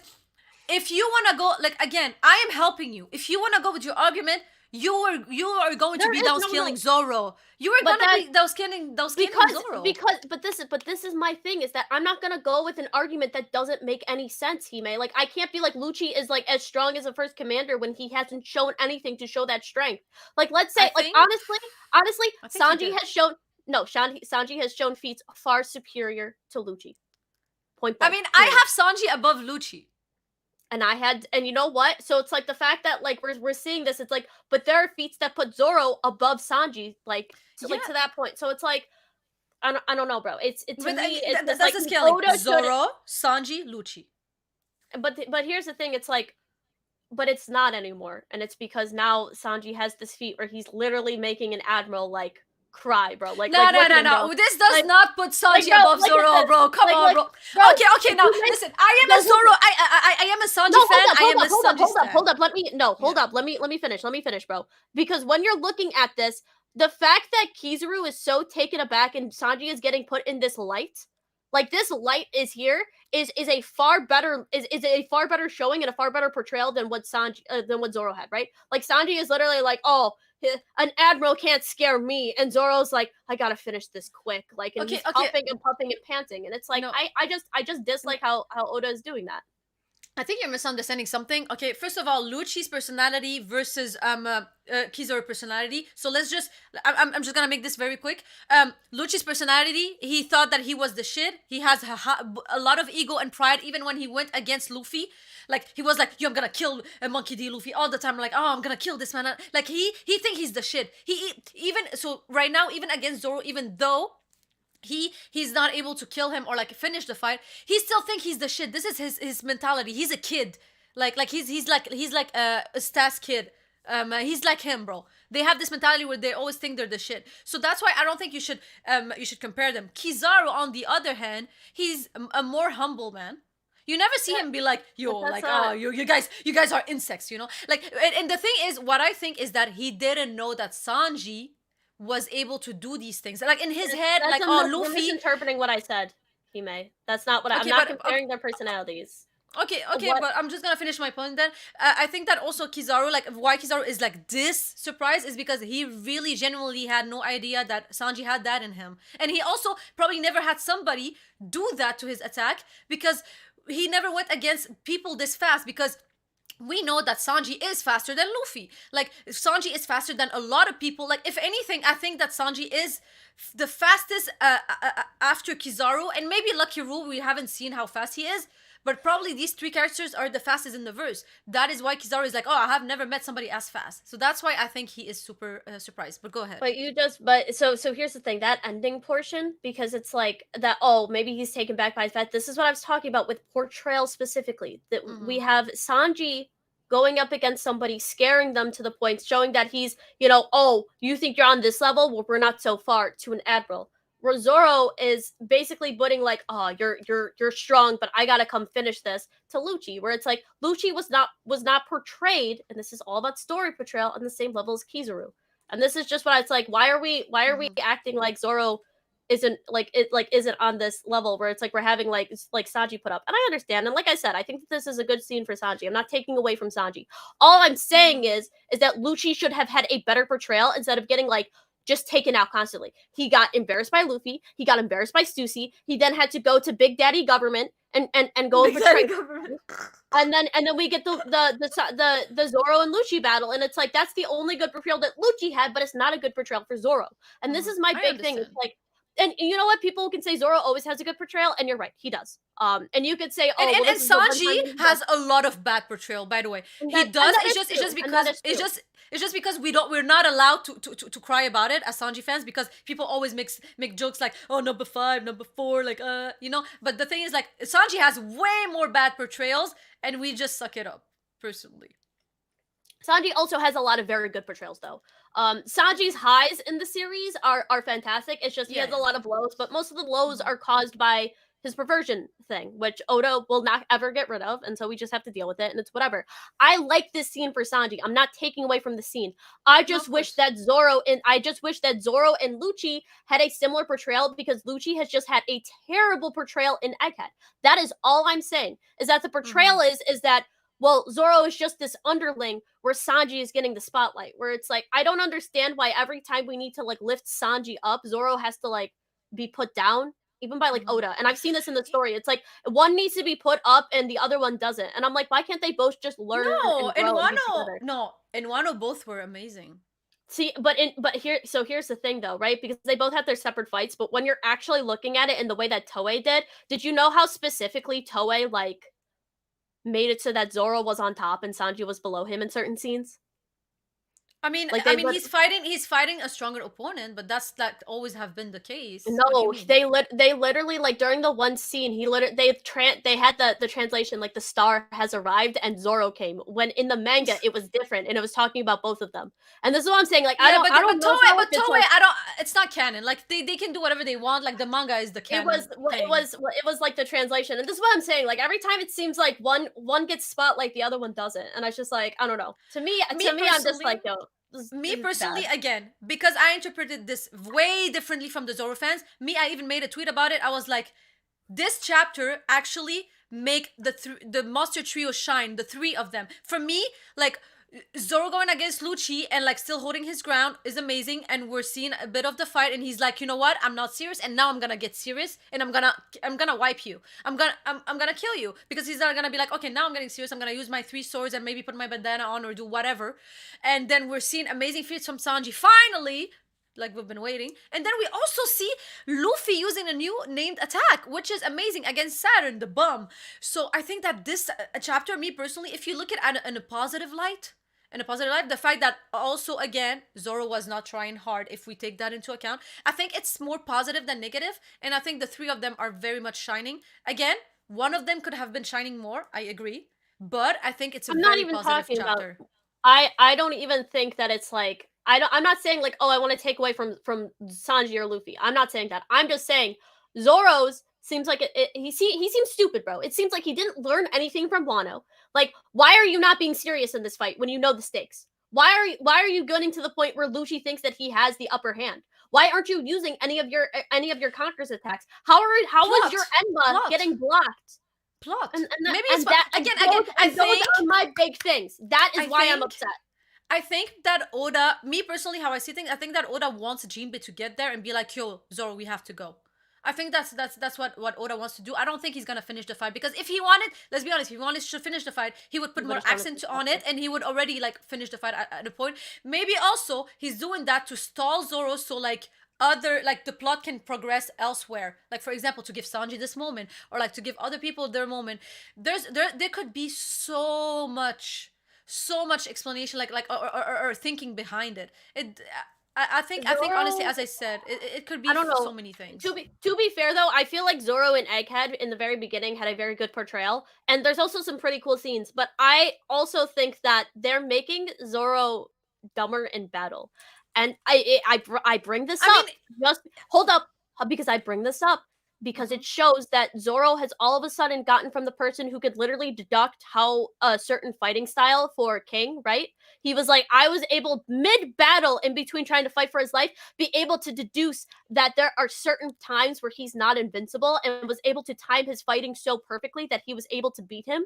To I didn't realize that they were the same thing. Like that's so weird. It's like it only looks the exact same way. It's like, and I was like, I guess it's a funny joke, but looking back on it, it's like Zoro's not that stupid. Why is Oda doing this? And here's another one. If you could say Zoro is cocky, Zoro has quite literally never really underestimated an opponent. Why No, is he he's doing not it now? cocky. I But think that I think that he um I think that I don't think that he underestimated like very much, but I think that he didn't know that it was going to like not end as fast. And okay, you know what? No, I think that it's just the fact that he didn't think that he would have need to go like three sword style or like even put his bandana on, because who knows, maybe when he's gonna go three sword style and his bandana on, it's going to be a wrap very very and fast. and I and You I know? I'm assuming that it will be, and that's Yeah. my I guess you could say that's my cope for the next chapter, that it will. But this is just my thing where it's like I feel like characters just are not bringing forward stuff where it's like Zoro was so smart in Wano, bro. Like Zoro was so intelligent. He understood what he needed to do in order to control Enma. He was able to do all this stuff mid battle, and then now it's kind of just like I didn't know that these people were the same as Lunarians, or oh I guess I underestimated Lucci, even though like my captain was like over there fighting somebody else, and it's like he knows he has to finish this fast. Like there's no reason to drag on the fight with Lucci, because yeah, he may have a fast recovery, but just damage him to the point where he can't recover. And Zoro has done this multiple times. He did this to a Lunarian, right? And put a Lunarian out of commission for a whole week, cut off his wing. He would be able to damage Lucci in a way where he could not get back up for the day. We know that Zoro has this power. So it's like, to me, it's just, I don't know. It's very plot I contrived. I hate it. I hope that mhm. next chapter that this was just Oda being like, for plot's sake, we have to do this just so we can get Zoro out of the picture to give Sanji the spotlight. So it's like just not Sanji and Zoro, which I understand and I'm fine with. I just wish that if he would have done it, go a different way. Show that Lucci maybe was holding back even a little bit, and it's showing like more hockey. The fact that Lucci was able to block Zoro and Enma sword with no hockey on his hand is crazy to me. Yeah, It's crazy. no, I understand. No, again, I understand all of your concern. Again, me, I think that a lot of other people see it like me, and a lot of other people see it like you. Um, but it's okay. Honestly, it's just we're gonna see what happens in the next chapters. I'm just gonna take it in a positive light, where I always had Lucci anyways above King, to be honest, and I always thought that Lucci was like. Also, this is the first time that Zoro goes against an awakened Zoan. Devil fruit user, so also this might mean that Lucci like is stronger and more durable than King. There's an argument to be made here, and me personally, I do believe so. But again, I understand why people wouldn't believe so. But if you want, we can continue. Yeah, it's your turn. Go ahead. Oh, did you finish? If that's true, they will have to scrap the fits. No, because you didn't read the rest. Okay. Oh no, that's me. It was me. It was me who was reading this, right? Okay. No, it was And it was me. It was so I can go. I'll just finish the last page. yeah. What? How? That was a freaking laser. Light doesn't hold a candle to love. I Oh. love that. And then it goes. If that's true, they'll have to scrap from the physics books and start from scratch. That's the thing. So I think Uh, okay. So I've seen online people saying that the power of love is a real thing in One Piece. Like just like the fist of love, whatever. Me personally, I don't think it's like a real thing, like I love Bonnie so much, and Vegapunk, I want to save them, and I was able like to go beyond the laws of physics. I think yes, of course he wanted, like he had more will at that moment, I agree, but I think it's the German genes. 100% it has to be the German genes, why he is this fast and he's able to deflect, because the power of love can do so much, bro. Not to this extent. If like I don't know if you agree personally, like it has to be the German genes. 90% German genes and 10% maybe power of love or will, whatever you want to call it. I don't think the power of love is a real thing. I think that Sanji just says that because that's like has been his shtick since like Yeah, I know, Skypiea. right? It's Mr. Love Prince is is love is back, hockey. y'all. It's just hockey. It's just hockey. Yeah, exactly. It just his Garp's Garp's powers. fist Garp's fist of love is just hockey. Yeah. Like I mean, Nami has conquerors. When she does her fist of love. Uh, but also, I want to say something. I've seen a lot of people online saying that, like, oh, this downscales Kizaru now because of what Sanji is doing. False. When Kaido was scarred from Zoro, nobody downscaled Kaido. Why are you guys now downscaling an admiral, Kizaru, just because it's Sanji who was able to deflect an attack? Yeah, it doesn't. Um, This doesn't downscale yeah, Kizaru. If anything, it just ridiculously upscales Sanji. I don't think that Sanji is exactly. admiral level, but it just shows that No, no. he is on this. He's Yeah, on the way where he can defend, and this is what I always wanted from the exactly. Straw Hats. I want the Straw Hats to Mm-hmm. be able to defend against people, not necessarily beat them. Mm-hmm. Yeah. So I just want to say, like, people need to stop being disingenuous. Just because Sanji is not as strong as Zoro doesn't mean mean that his opponents needs to be downscaled all the time. I need this to be gone. But Kizaru is I still agree. strong. Okay, so I agree. now Go ahead. let's keep going. Yeah. So now we have, okay, everybody's floating now. We have Frankie and Bonnie on his back floating, and we have also Atlas with I think, is that Vegapunk on her back or something? It's no, I think they left Vegapunk. No, it's Kuma. It's Kuma. Where's Vegapunk? I don't. I think they left him, bro. Oh my god, they left him. All right, so now we just hear Frankie's like, "Let's go," and then Atlas saying, "No, the northeast to the northeast port," and then Kizaru is like putting his. You know what?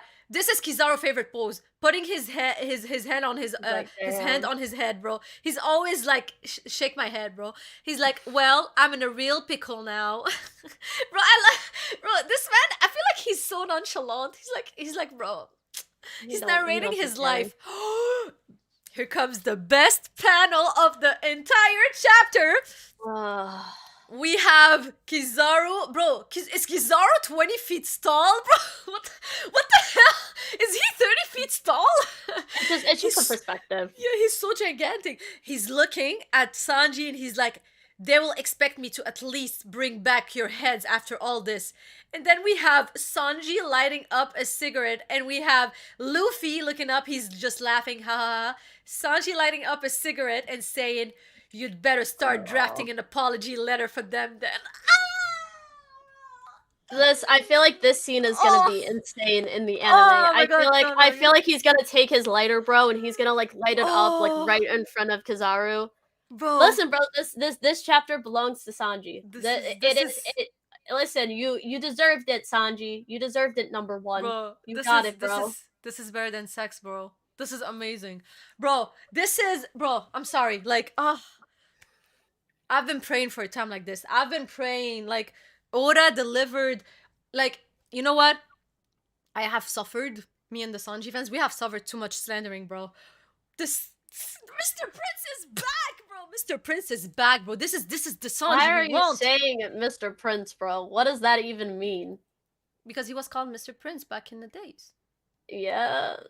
Is that like his nickname now on Twitter? No, because that was his nickname back in the days when he was like.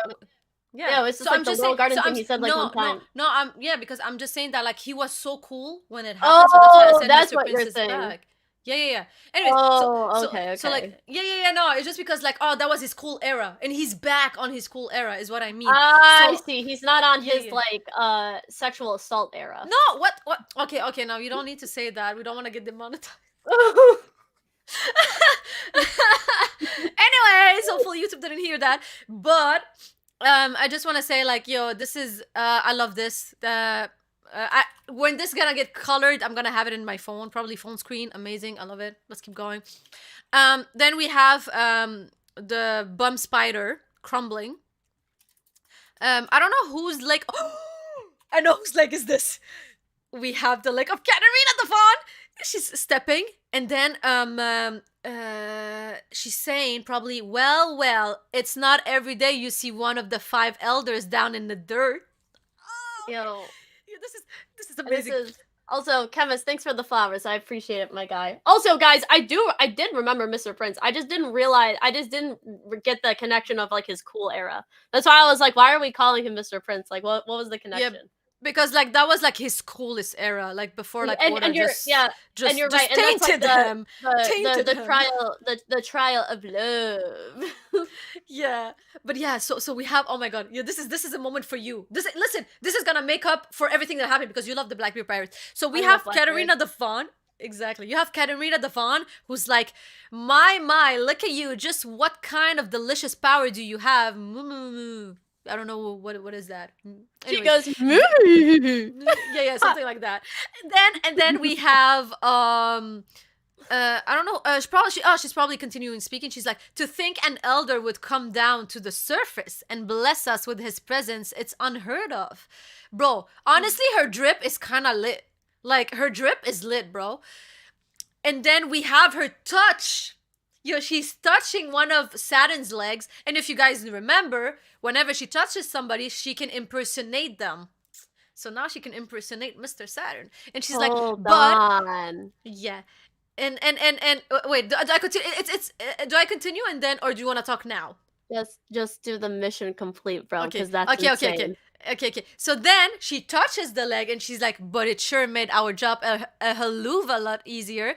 And then you have, she says, mission complete. And lastly, we just have Saturn says, what business do you have here? And I just want to tell people, we have Van Auger, who is on the Blackbeard Pirate third ship captain. He has the Warp Up fruit, which allows him to teleport. And we have Katarina Devon herself, which is the sixth ship's captain. And she has the Dog fruit model Nine-Tailed Fox, where she can impersonate people by touching them. Go ahead and speak. Yo, this is insane that she goes mission complete as soon as she touches the Gorosei member, meaning that the Blackbeard Pirates, the main goal of them coming to Egghead was to have Katarina Devon impersonate one of the Gorosei, most likely to get them as an established nation. And I'm assuming that their big goal is to break into Mary Schwa and get the treasure underneath. I've been saying it for a while, and this kind of proves it, bro. The Blackbeard Pirates are it, bro. So I spoke to this about with two people. I spoke to this about because okay, so I spoke to this about with a friend, and I spoke to this about also on Twitter. And both of the two people that I spoke to about had the same theory, which was really crazy to me. Because okay, the first person I spoke to about, I told him, I said, yo, I think that they're gonna use Saturn to be able to, like, have something against the government, be like, yo, we're gonna use Saturn if you guys don't make us affiliated to the government, blah blah blah. But then he told me, he said no, I think that they're gonna use Saturn because of the Seraphins, because he's able, like, to control them. I don't know, by facial recognition or like by voice or whatever. They're gonna try to use that. And I was like, oh, that could be also the case. And he told me that he doesn't think they're gonna use him to become affiliated with the world government, because probably the world government is gonna be like, oh, we don't care if, like what are you gonna do? We're just gonna say that Saturn is dead. And then whenever, like, you guys gonna use it, people are gonna know it's a fake one. So it doesn't really, like, phase them. But also, it could. I had the same theory as you at the beginning. So it could be one of the two, or it could be the two of them. I think that the two theories are very plausible, very much plausible. I think that for them, and then I came to the conclusion that I think they're gonna use GARP to become affiliated to the government, because they can just be like, oh, well, we have GARP. If you guys don't want to come and rescue him, well, we're going to, like, kill him. But then the government can be like, oh, we don't care. Like, okay, kill him. But then I think the problem is the significance of Garp. He's the hero of the Marines. And I think that if it goes inside of the newspaper that one of the heroes of the Marines dies, it's gonna be a bad look. So I guess it's more about, like, how All Might in My Hero Academia represent the symbol of peace. It's the same thing with GARP, and I think that's what the world government would be scared of, and that is why they would make them affiliated to the government. I think that Blackbeard is gonna take this route, and I think the Saturn route is for the Seraphins. And again, it's one of my friends told me that, and also somebody else on Twitter as well. Like, and I think that makes more sense. So I've heard the Seraphim theory. It's been a theory for like since we saw like the Blackbeard Pirates come. Like, people have been saying that, and I think it's just gotten more popular like with this chapter. Personally, I don't know how the Blackbeard Pirates would know that the Gorosei would be able to control the Seraphim. If anything, they should be trying to go after Vegapunk instead. And because it seems like they didn't have to go after Vegapunk, I would say probably not. But maybe they have info. Blackbeard is so smart, bro. I mean, like, there is, but the thing is like, the only people who knew that the Gorosei were above was like Vegapunk and the Gorosei, right? So it's like, could like somebody like Lafitte do it? Yes, but also it's kind of like, do they really need the Seraphims?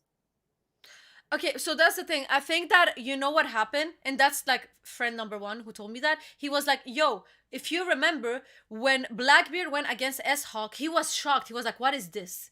So I think that his curiosity grew from that moment. That's what he told me. It could explain why he's like, okay, I need to get my hand on that and understand this and see what the fuck is happening.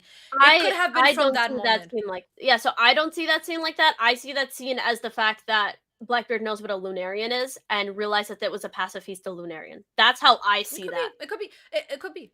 I'm And, just relaying the yeah. information. Yeah. Yeah, and I'm not saying it's not possible. I think it's definitely a direction. I think that the direction of Blackbeard taking control of the Seraphims is a little lazy for me, just because it's like, Oh, I think he you know what want I to mean? understand it more than use it. He might want to use it just against the word government again. Maybe also to become affiliated, be like, yo, I can control the Seraphins now, or something like that. Like, oh, make me affiliated to the government. Like he has so he. I think that Blackbeard cares about having a lot of cards, and I think he cares about like knowing things more than necessarily using them, like being at least like knowledgeable about these things, about the things that he doesn't understand. So it could be, so it could he can. I think he just want to have a lot of cards in his bag more than anything. It could be Which that I too. could be, but I also feel like it takes away way too much from the world government. I feel like the world government needs Mm-hmm. to, because it's been Mm-hmm. like with such a big L. Like I don't know. I don't personally see Oda going that direction. I don't see how it would work really well. Like either, especially with like the Blackbeard pirates. Like the Seraphims to me need to stay a part of the world government because the Blackbeard pirates we already have our matchups. There's no reason for the Seraphims to really be involved with them. So I'm hoping it's not the case because I feel like at that point, if the world government loses the Seraphims, it's like, okay, so like the only real threat Mm-hmm. is Akainu left. There's like nothing Mm-hmm. else. So So yeah. I'm hoping not. I'm hoping that Okay. that doesn't happen. Okay, so I think, and also before we continue, I think that the mission, because a lot of people were speculating about what the mission was. So, I think that there was like, three missions. The first mission, being able to impersonate like one of the elders for all of the reason we just stated before. The second is like getting information about the Seraphins. It could be linked to getting his face. And the third one, I think that maybe now you can argue the fact that Blackbeard doesn't know about Vegapunk that much. I think that he's a smart man and he got intel. How? I don't know. A lot of people are speculating that Blackbeard is related to Vegapunk. There's a whole theory about like, oh, is Blackbeard like Vegapunk's son, or is Blackbeard related to Vegapunk? Blah blah blah. There's a lot of theories regarding that. I'm not gonna go into it.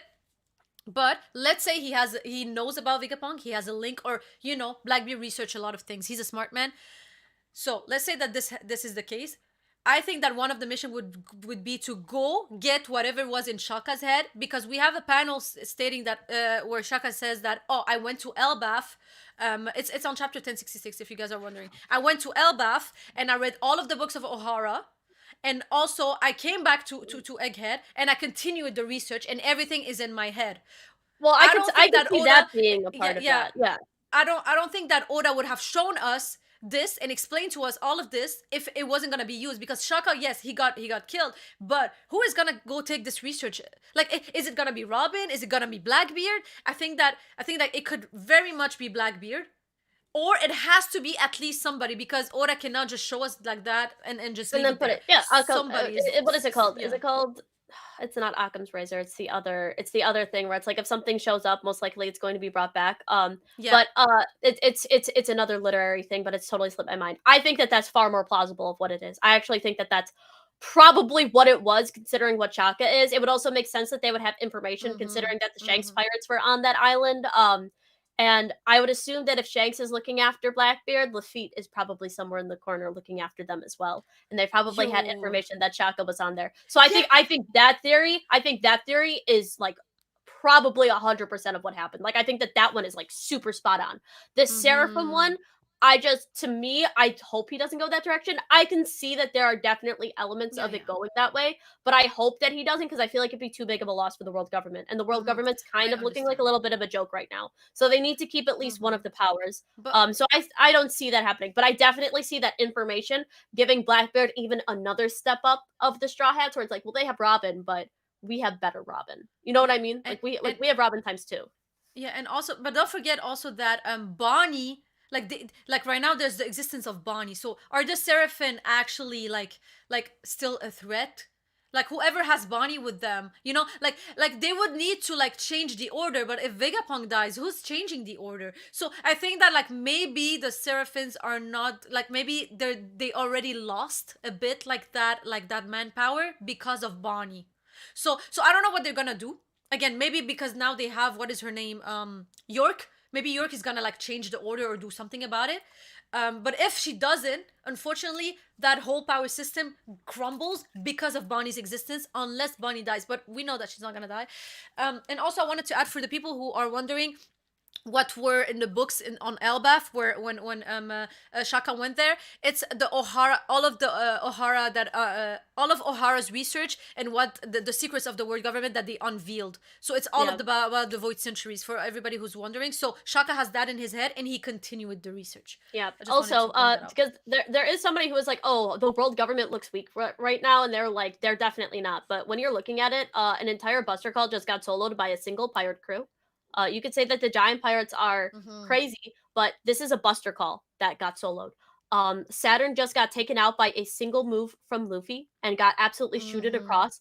Kizaru could not even kill, like, could not shoot Bonnie and was taken aback by Sanji and is now standing up to Sanji and Luffy.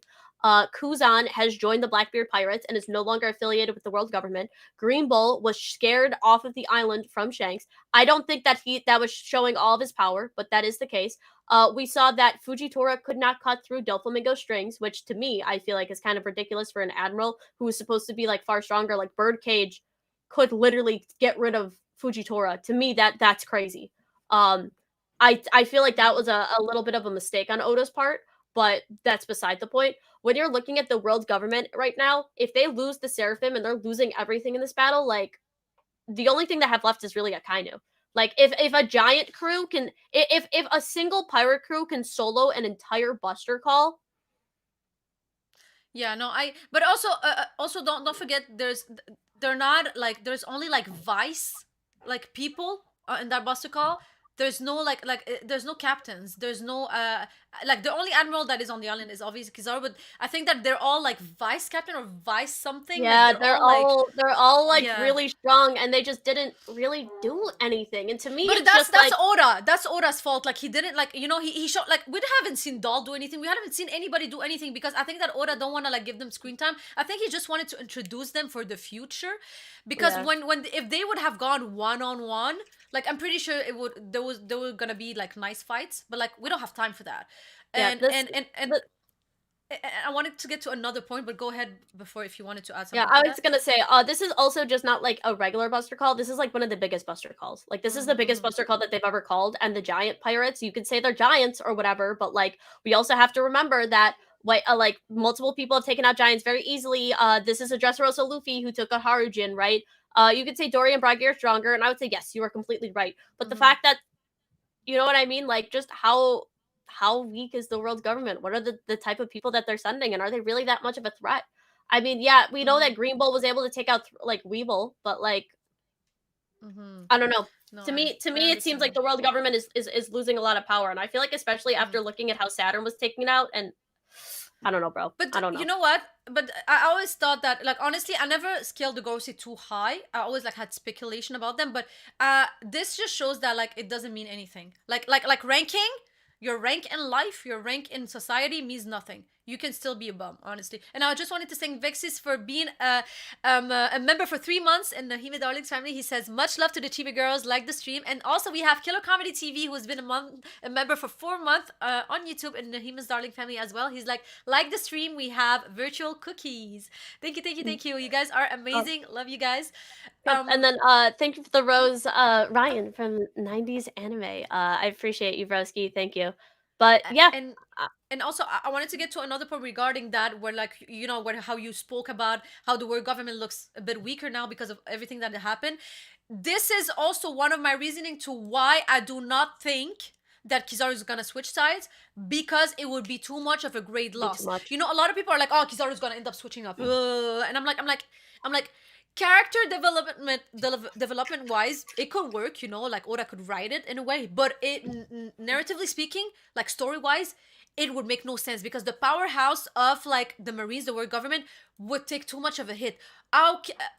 I'm not gonna call him Aokiji. Kuzan already left. Imagine I another don't see admiral him leaving. ever leaving. Yeah, It makes no sense, it would guys. And never. also, yeah. It wouldn't make any sense. And people were like, okay, but Fujitora like also is like iffy. I'm like, no. I always tell people, But Fujitora will always stay in the Marines. He will just not do the things that are against his values and principle.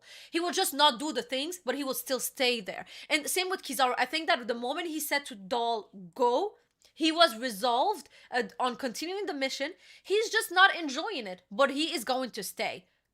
I think the thing is that will Kizaru allow the Straw Hats to leave? Like, here's the thing: like, if he really wanted to kill Bonnie and he wanted to kill Kuma, Mm-hmm. he would have as soon as they started leaving, he would have just Mm-hmm. went after them. Yeah, yeah. And to me, it's like I don't think that Kizaru, and I never said like, oh, Kizaru's gonna switch to the Straw Hats. In fact, you can see tweets, there are videos. Oh yeah. I have vehemently always been against the fact he's not gonna be like, oh, well, I'm on your side now, guys. I've said this multiple times. That would never Mm-hmm. happen. And people who said that that would happen, I'm like, that's not gonna happen. What's gonna happen is that Kizaru is just going to not do stuff. He's Yeah. going to be Yeah. like the unconscious. He's going Refrain. to be. He's going to hold back, and that was the big thing where Yeah. it's like, will Kizaru stop holding back? Maybe not this fight, but maybe later he'll be more resolved. You can literally see, like you said, he literally closed his eyes in order to hit. Like, what if he just like straight Yeah. up missed, bro? Like he literally closed his eyes to do it, and he was taken aback that it No. was blocked. But he was like, I have to finally do this, and it's like definitely still has that mental nerve. He's definitely, even though he's resolved to do it, he is very, you know what I mean? Like you can see, you don't close your eyes when you're doing an attack. I think that he knew where the shoe was coming. He locked in. He just didn't want to see the corpse or like the blood Yeah. flowing out. I think me personally, I have a different view of this. I think that the moment he went to Doll and he said go, he started being serious about like finishing the mission and actually killing them. I think at that moment he started being like serious. Round one, 100% mental confliction, whatever you want to call it. But now I think that he's serious, but he still very much hate what is happening. But you could be also right. It could be Yeah, still I mental don't. confliction as well. I think that Hmm. we're going to see that Kizaru Yeah. is going to be like, well, my main mission is to protect Saturn, so you know what I mean. Like, I guess I can't hurt you guys. I'm assuming that's something that's going to happen. Or he's going to make it. It's probably not like so obvious like that, but he's going to be like you know what I mean. Go to protect Saturn, and the Straw Hats are going to be able to escape. Which Hmm. is kind of like you can tell like Kizaru is not enjoying this. Do I No, think no, that he's he gonna hates ever his like life. yeah, will he ever switch sides? No. The only one thing I was like, could Kizaru die on Egghead? If Blackbeard actually came. But it seems like Blackbeard isn't here and he's not. So I would say he's probably going to live for another day, and I can see him doing it now. I just said if Blackbeard comes to the island, he's toast. And I always thought that Blackbeard Hmm. would be the one to kill him, or like if Saturn would be the one to kill him. If he like ended up just like being unable to like shoot Bonnie and Kuma. But I think the fact that he Hmm. was able to shoot him is what saves his life right now, because he was like and you're right, he did have that switch of mentality, because like when Kuma originally attacked Saturn, he never attacked him, but now he's like, okay, I have to do this. Yeah, yeah. So But even now, like if like even now, he thought that he was killing Bonnie for real. And from the, Vegapunk, like literally, he yeah, didn't like he had no idea. That's why he was shocked. yeah, But if you're ready, I'm gonna continue. yep, go ahead. Um, then we have Mr. Saturn, who's like, Katerina Devon, I'm surprised a level 6 escapee like you would choose the life of a subordinate. And she's like, heh heh, Teach is special. Everybody knows that Teach is special. You know what's crazy? I'm sorry, we keep because I love talking to Chestnut. Okay, so you know what's funny about this is that I was also speaking to friend number one. We were speaking about this, and I was like, we're speaking about a Kuzan. Why he's part of the Blackbeard. I was gonna say family. I don't count him as a family crew. The Blackbeard crew, and like I was like, oh, maybe he's a spy, or maybe he has like his own agenda, his own thing. And he was like, but wait, don't you think that maybe Blackbeard was actually able to convince him because of his dream? Because of what his end goal is, maybe like we are all misunderstanding like Blackbeard is like the goat. Blackbeard, like, and maybe Blackbeard was able to like like, listen, this is what I actually want to do. And maybe when we're gonna actually hear it, we're gonna be like, you know what, that's not that crazy. Oh, I think Just I like think that Kuzan is 100% with Blackbeard. And I think that he yeah, actually like genuinely wants what Blackbeard yeah, wants. yeah. So that could explain also why, for example, somebody like Katerina Devon is accepting to be a subordinate, because maybe like if we hear about Blackbeard's dream or whatever he want to achieve, maybe we're gonna be like, you know what, hold on a second, that's actually not a bad dream. That actually I can get behind that. Like maybe their tactics and methods are not that good. I told my friend, I was like, well, what about like if Blackbeard asks like Kuzan to kill civilians, that like Kuzan is against that, he's gonna be like, no. But that's the thing, I think that teachers know the boundaries of everybody of his members. That's why he would never tell Kuzan to do that. He would tell somebody else on the crew to do that. Like, just like, for example, how he went on Daku and just sat on him at some point. He would never do that to Kuzan or to somebody else. He knows the boundary of everybody on his Yeah. team. He's I, very smart. He's a smart man, and he knows what he's doing. And I think that all of his crewmen are seeing this, and they respect him, and that is why they're following him. Kuzan would have never followed somebody in his life if he wasn't convinced as well. I agree. Yeah. So But that's a point that I really wanted to add. And wait, I think I had something else to say. Kuzan Blackbeard. Yeah, I think um that's it for that. also Okay, so his yeah. lineage, bro, teaches special, as is his lineage, is But absolutely wait. insane. Is that my page or your page? I No, it's forgot. it you read teaches Oh, special. okay. I thought you said as is his Oh, lineage. oh no, I didn't continue, but I can say as Oh, is his lineage. But yeah, so this is absolutely very insane. interesting. This is Uh very interesting. I mean, like, a confirmation that Blackbeard is a special race. I mean, as a lot of people expected. The thing is like, what is his lineage? Some people are saying Buccaneer, and it's like, I feel like it'd be too on the nose if he was just a Buccaneer. I've always thought it'd be very interesting if Blackbeard was like two different races that were extinct, or like came from like a place. Like, Maybe I he's a would love mix. it would, and that's what I'm thinking. I'm thinking, like, what if Blackbeard just has like crazy lineage? Like, he has like multiple different portions, and it could be. And here's just a small theory. What if when he looked at the Seraphim, he realized that the Seraphims had like a mixture of different races in them, like Vegabug was doing it, and it was really similar to him because he has like basically the same thing. And so when he saw the Seraphim, he saw himself, and that's why he got scared. Mm-hmm. So no, 100%. And I just wanted to add, like, true, he made Kuzan following him. It must be something. And people keep saying that, like, Kuzan is all about justice. Maybe what Teach is offering is interconnected with justice. We never know. It's just like a different type of justice. I just want to point that out. But also for his lineage, a lot of people were also arguing the fact that it might not be about his race, but it might be about like his ancestors. So maybe, I see people saying rocks in the chat. I see people yeah, saying it. yeah. So maybe like because okay, we know he's a D clan member, whatever. But also it might be like because like oh, there was somebody in the past who also was able to use many devil fruits, who also like had the yami yami no mi. Maybe there was somebody in the past who like he's literally that person. You know how there's Joy Boy, there's Luffy. Maybe there was somebody before we just don't know about them. You know, and the Gorosei or like the world government know about them. And maybe that's why, like, and also let's not forget that Shanks visited the Gorosei in the past to speak about Blackbeard. So that's Yeah, where like they all started being like, okay, yo, this makes sense in the history. We know this and that, and they made 1+1, and they're like, yo, there was listen, bro. somebody in the past like that. We have to be careful about this man. We need to study this There's man. there's one man who was able to scar Shanks, and it wasn't Mihawk. That's all I gotta say.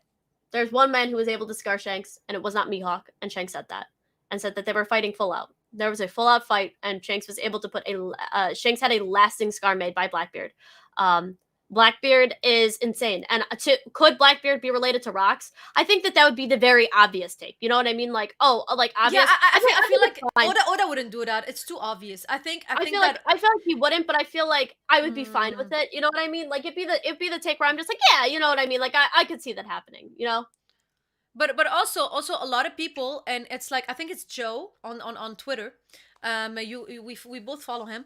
And he has a theory where like oh you know maybe Blackbeard was made in a lab. He's related to Vegapunk. Maybe he's Vegapunk's son. Maybe you know there's a lot of there's theories Yeah, about that I don't. also. I would say that Blackbeard, to me, I don't think he would be made in a lab. I think that he definitely mirrors Luffy in a way where like Luffy, and the thing is, this Mm-hmm. lineage thing could be because like look at Luffy's lineage. Could Mm-hmm. I could say that Yeah, it it could could be be very that. similar to Blackbeard. So I would say Mm-hmm. like the special race thing, especially because his body is so weird. I would say yes, but I also think that there Mm-hmm. is. I think it could go both ways. So I think Yeah. Blackbeard is probably like human mixed with like another race. Could be Buccaneer.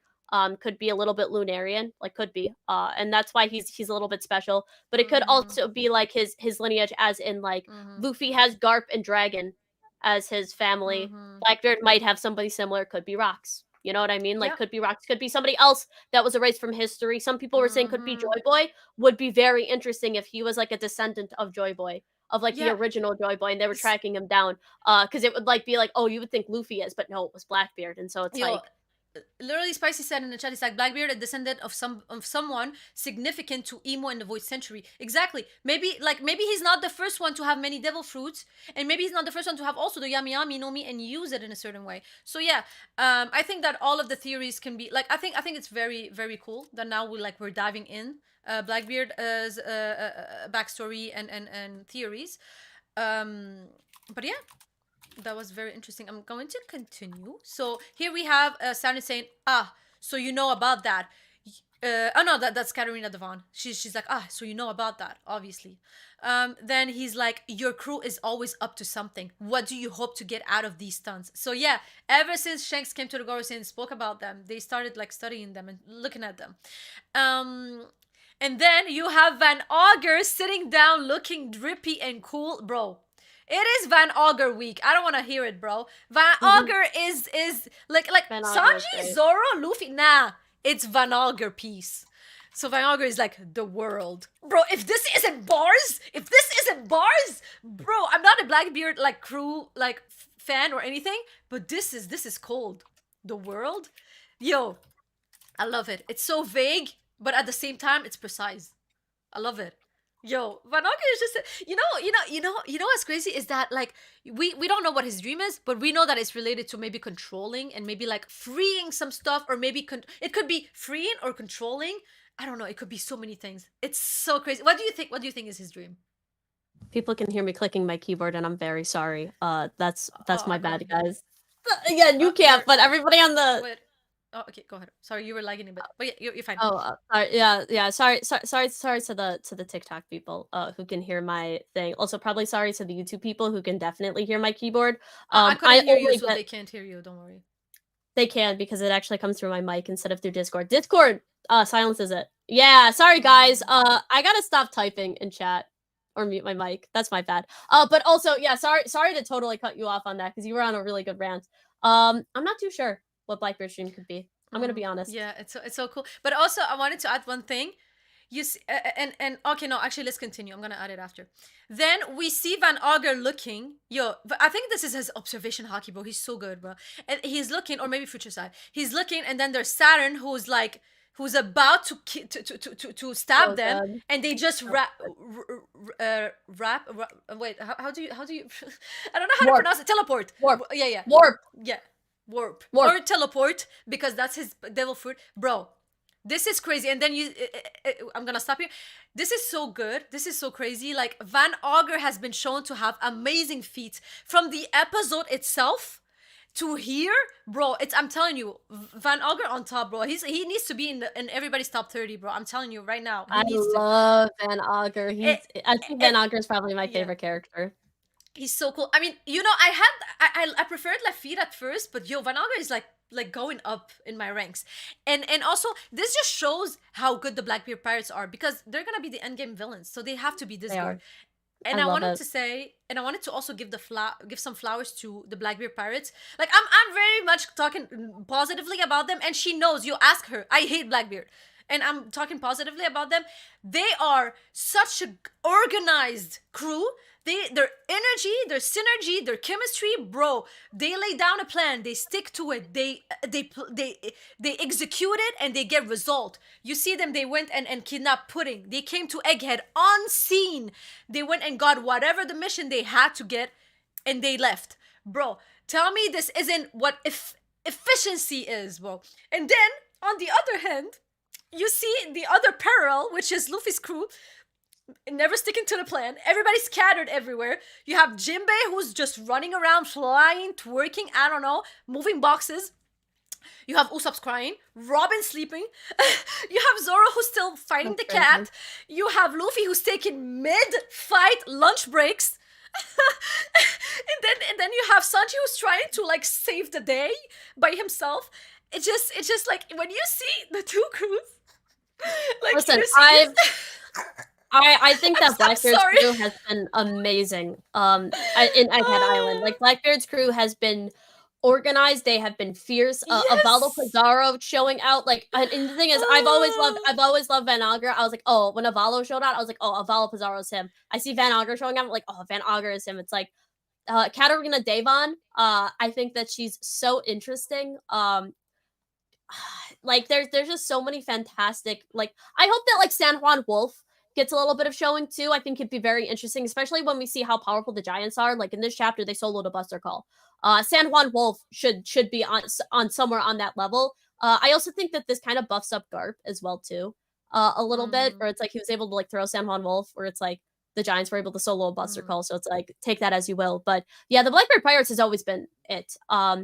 I don't know why people just seem to not like Blackbeard or You think that he's not like final villain material, but he's the final villain of the show. Um, exactly. You, he's the final you villain. you know what I said? You know what I was like speaking about this with people on Twitter. And some of them told me like, you know why? Because the Blackbeard crew are get orders and are like commanded by like Blackbeard himself, and he's a meticulous man. He plans things even if he looks like yes, you can argue the fact that during fights he's very like Lackluster. uh He's a uh, little yeah, no, not lackluster. I mean, he takes risk. What do you call somebody who takes risk? He's very uh I don't know what is the adjective, but he takes too much risks. Like he doesn't take the fight seriously. He doesn't know, like his battle IQ. I feel like sometimes he underestimates too much, and he think he's going always to survive. You can yeah. argue the fact battle wise, yes, he does that. But when it comes to planning for like schemes and stuff, and sneaking and like scheming and executing things and getting what he wants, he is so smart. And the fact that you have somebody at the top like this makes the crew like I also agree. organized, because at the end of the day you can all come you when you see like a group of people not working right, look at the leader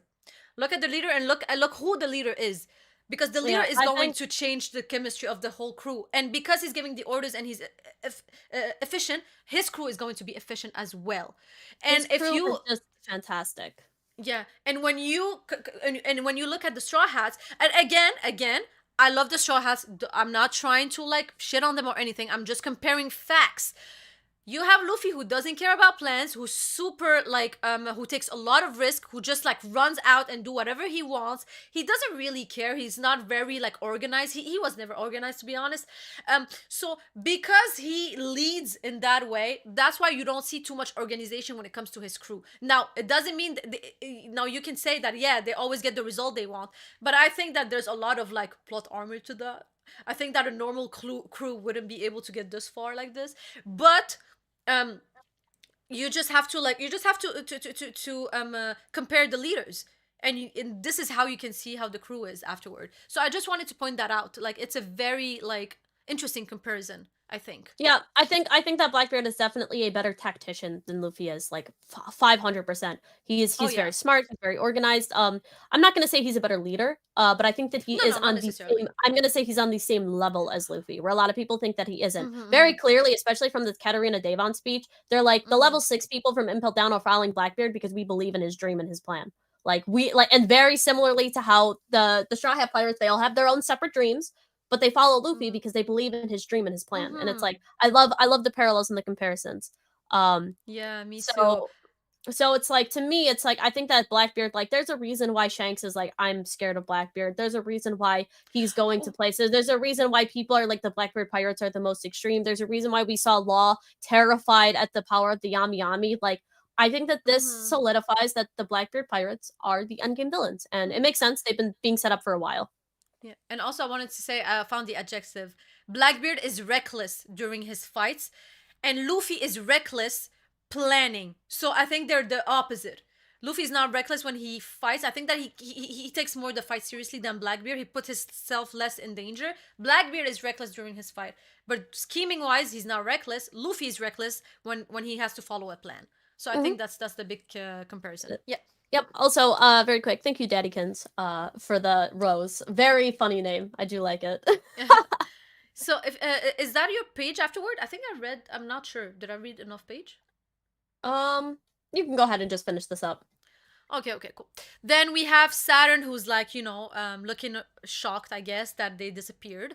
What a bum. Again, taking another L. Like walking like Hall of Fame of L's. You have Saturn at the top. I swear. He can't. Yeah. This man can't do anything right. The only thing he was able to do is stab like Stella, but Stella is like getting negative by anybody. So, anyways, then we have Katarina Devon and Van Auger just walking. leaving, and then Vanguard is like, "Let's be off then." And Katarina Devon is like, "We're still on the island. Couldn't you have warped us any further?" And he's like, "I haven't mastered it yet." Oh, okay, this is very interesting. That mean he cannot teleport that far. Me, I thought Yeah, he could teleport like very far, but this is good because otherwise he would be way too OP. I agree. Um, then we have what is his name? Caribou, the bane of my existence. In the back, he's like, Wait!"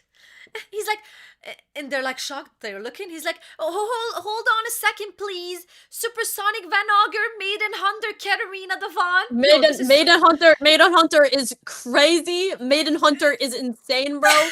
I'm this, the glazing needs to be studied. The infatuation. This is not normal. okay. Supersonic Van Auger is such a it would be cold if it was like, I don't know, bro. I feel like it's goofy, but This is dick riding, Maiden Hunter Katarina is absolutely wild, bro. Yo, did like bro. listen, bro. Katarina, you know what I mean? Like my lesbian queen here, right? Did you know that she like cuts off their heads then, bro? Yeah, yeah, This yeah. She's crazy. this She's a yeah, psychopath, bro. this girl is an absolute psycho. Literally yandere. But Yuri. Bro, W bro, Oda. bro. These titles, doesn't it feel like Bartolomeo, but like the dark side? The dick riding is crazy, bro. Listen, This is crazy.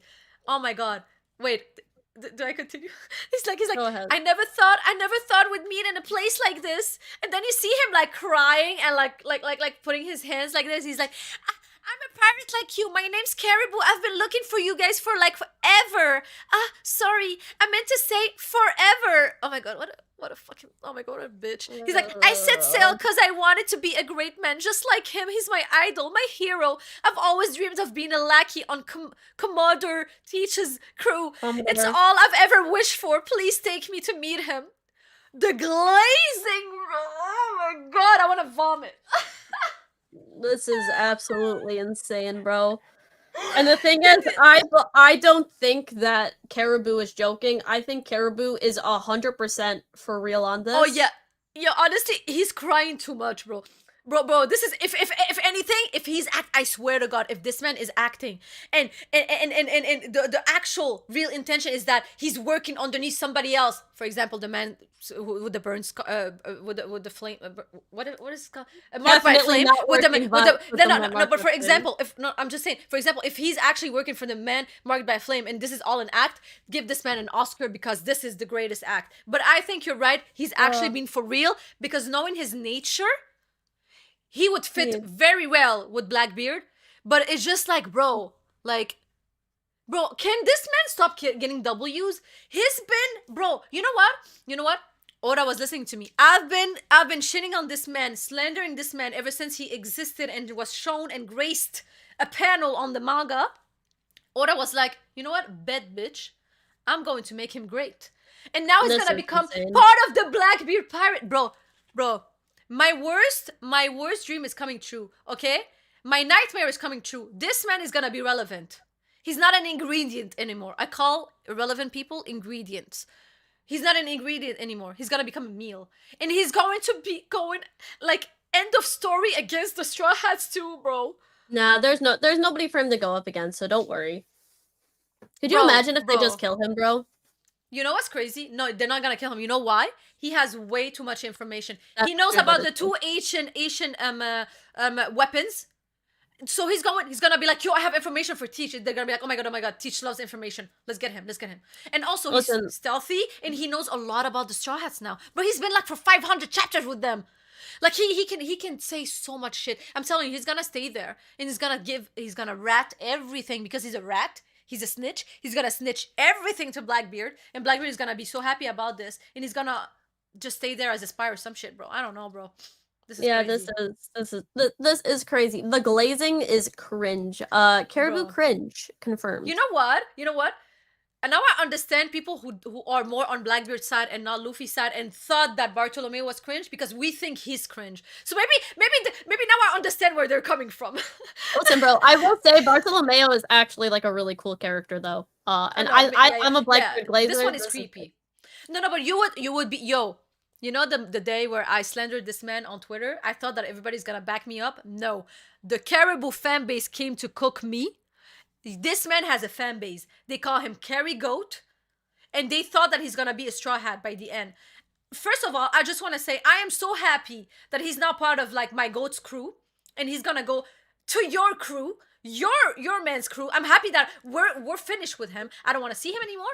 Okay, you Oh wanna my bring him back? god. End of story. That's fine. I'm happy that he's gonna be thrown to the Blackbeard Pirate for now. Not But in the Straw Hats. But yeah, he has a fan base. You would be shocked. that is true. But that's it though. There were a couple questions that I feel like were good. First up, Daedric, thank you so much for sending me a heart. I really appreciate it, my friend. What do we both think about Saturn getting thrown around? Because we didn't really talk about that too much. Thrown I around talked like about it like a like little a bit. like a ball, Like, like a soccer yeah, ball. like, yeah, bro. Like, honestly, I feel like the world government needs to be shown in a little bit stronger light. It was like they were really strong. Like when they had Luffy surrounded, it's like, how is he gonna get out of it? And it's like, oh well, people are just stronger than them. I wish it wasn't like that. I wish it was like a little bit more of the chaos that they did. Because it just makes the world Mm. government look a little bit weaker. And I hate that Saturn is just kind of this like I think I think it not was really to that strong. showcase that the admirals are above the Gorosei, which I always had, by the way.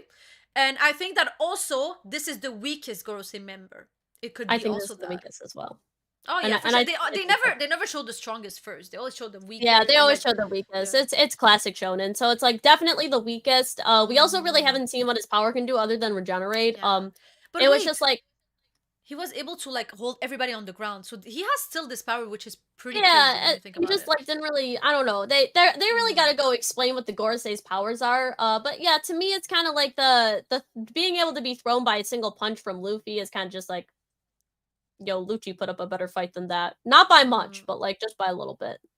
No, I understand. Honestly, it's like it's kind of crazy. And somebody in the chat and YouTube chat said, "What do you think about Katarina feeding and touching Luffy, allowing the Blackbeard Pirate to cause chaos as Nika and ruin the world's faith in him, weakening Luffy? Did she touch Luffy? Did who? Did Katarina the Van touch Luffy at some point? I don't I think don't so. recall. I don't recall she did. I don't think Oda's gonna make that happen. That would be way too crazy.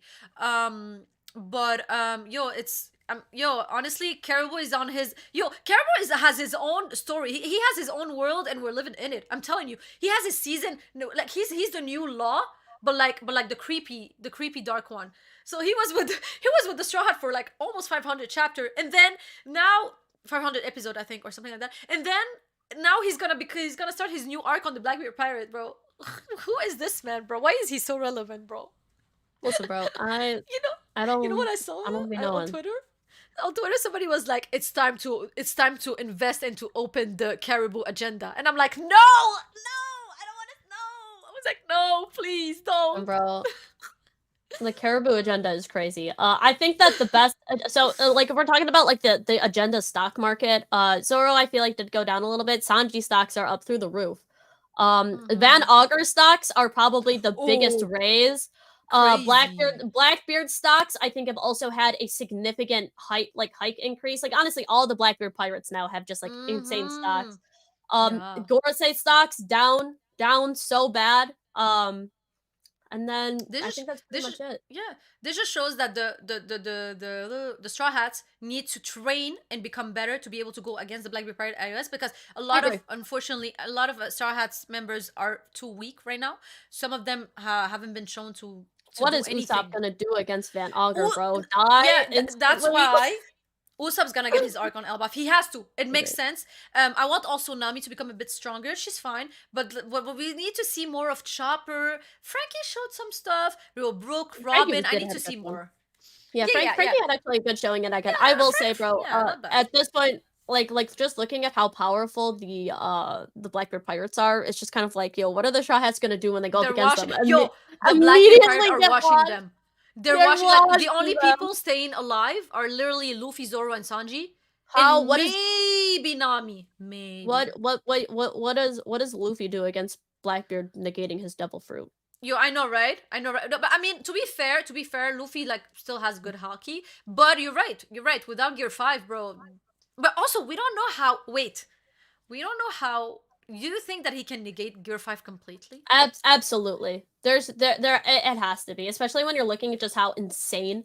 Because like he was able to negate Law's Awakening, like with the Yami Yami. Mm, So okay, but what so it's if like the yeah, Nico the fruit Yami is Yami is just different? broken. But Nah, what it's if broke. the Like okay, but what are you? Blackbeard's Devil Fruit is as broken as Mm, Luffy's. okay, okay, That but okay. So I'm asking you, in the possibility of Oda doing this because he feels like it would be bad writing, right? it would be If like horrible writing.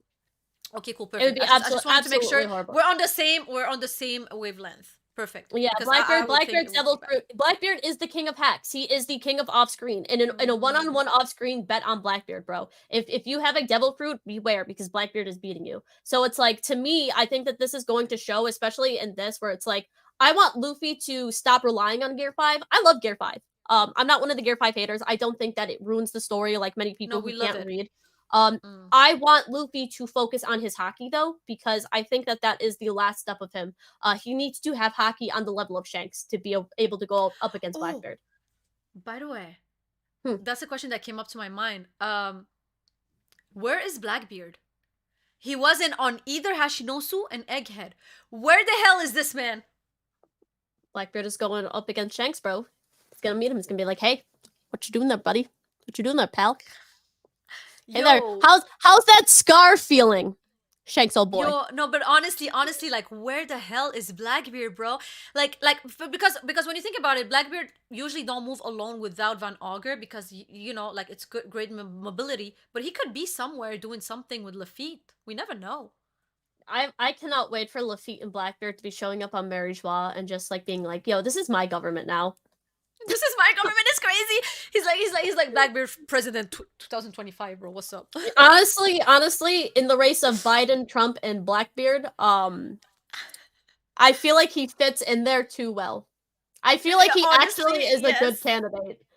Yo, honestly, yes. Yo, I love it. I love this. By the Is way, there what do we? is there Yeah, go really ahead. a difference between like Trump, Blackbeard, and Biden?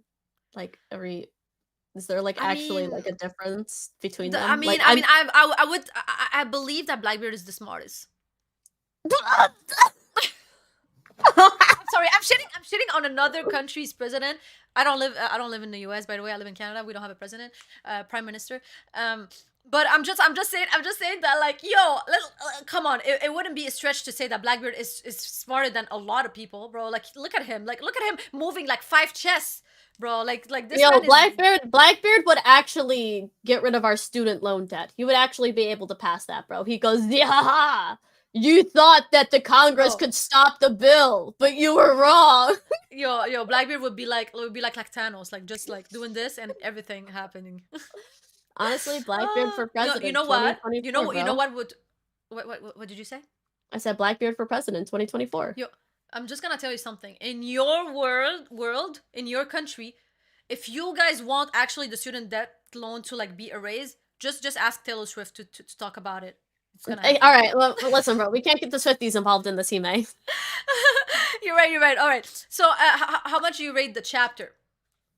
I think that the chapter is a 9 out of 10. I think there was a lot of really good stuff in here. I think that the big thing that really drags down the chapter for me is the fact that I feel like Oda is hitting an issue with his writing, and I hopefully see that overcome in the next couple chapters. I think that a lot of stuff is just kind of like, oh, this is getting solved and this is getting solved, but otherwise, like the Mm, reveals are really good.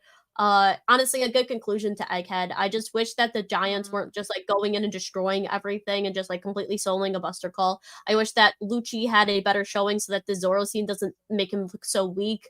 The Sanji scene is great, but I feel like Kizaru is almost too taken aback.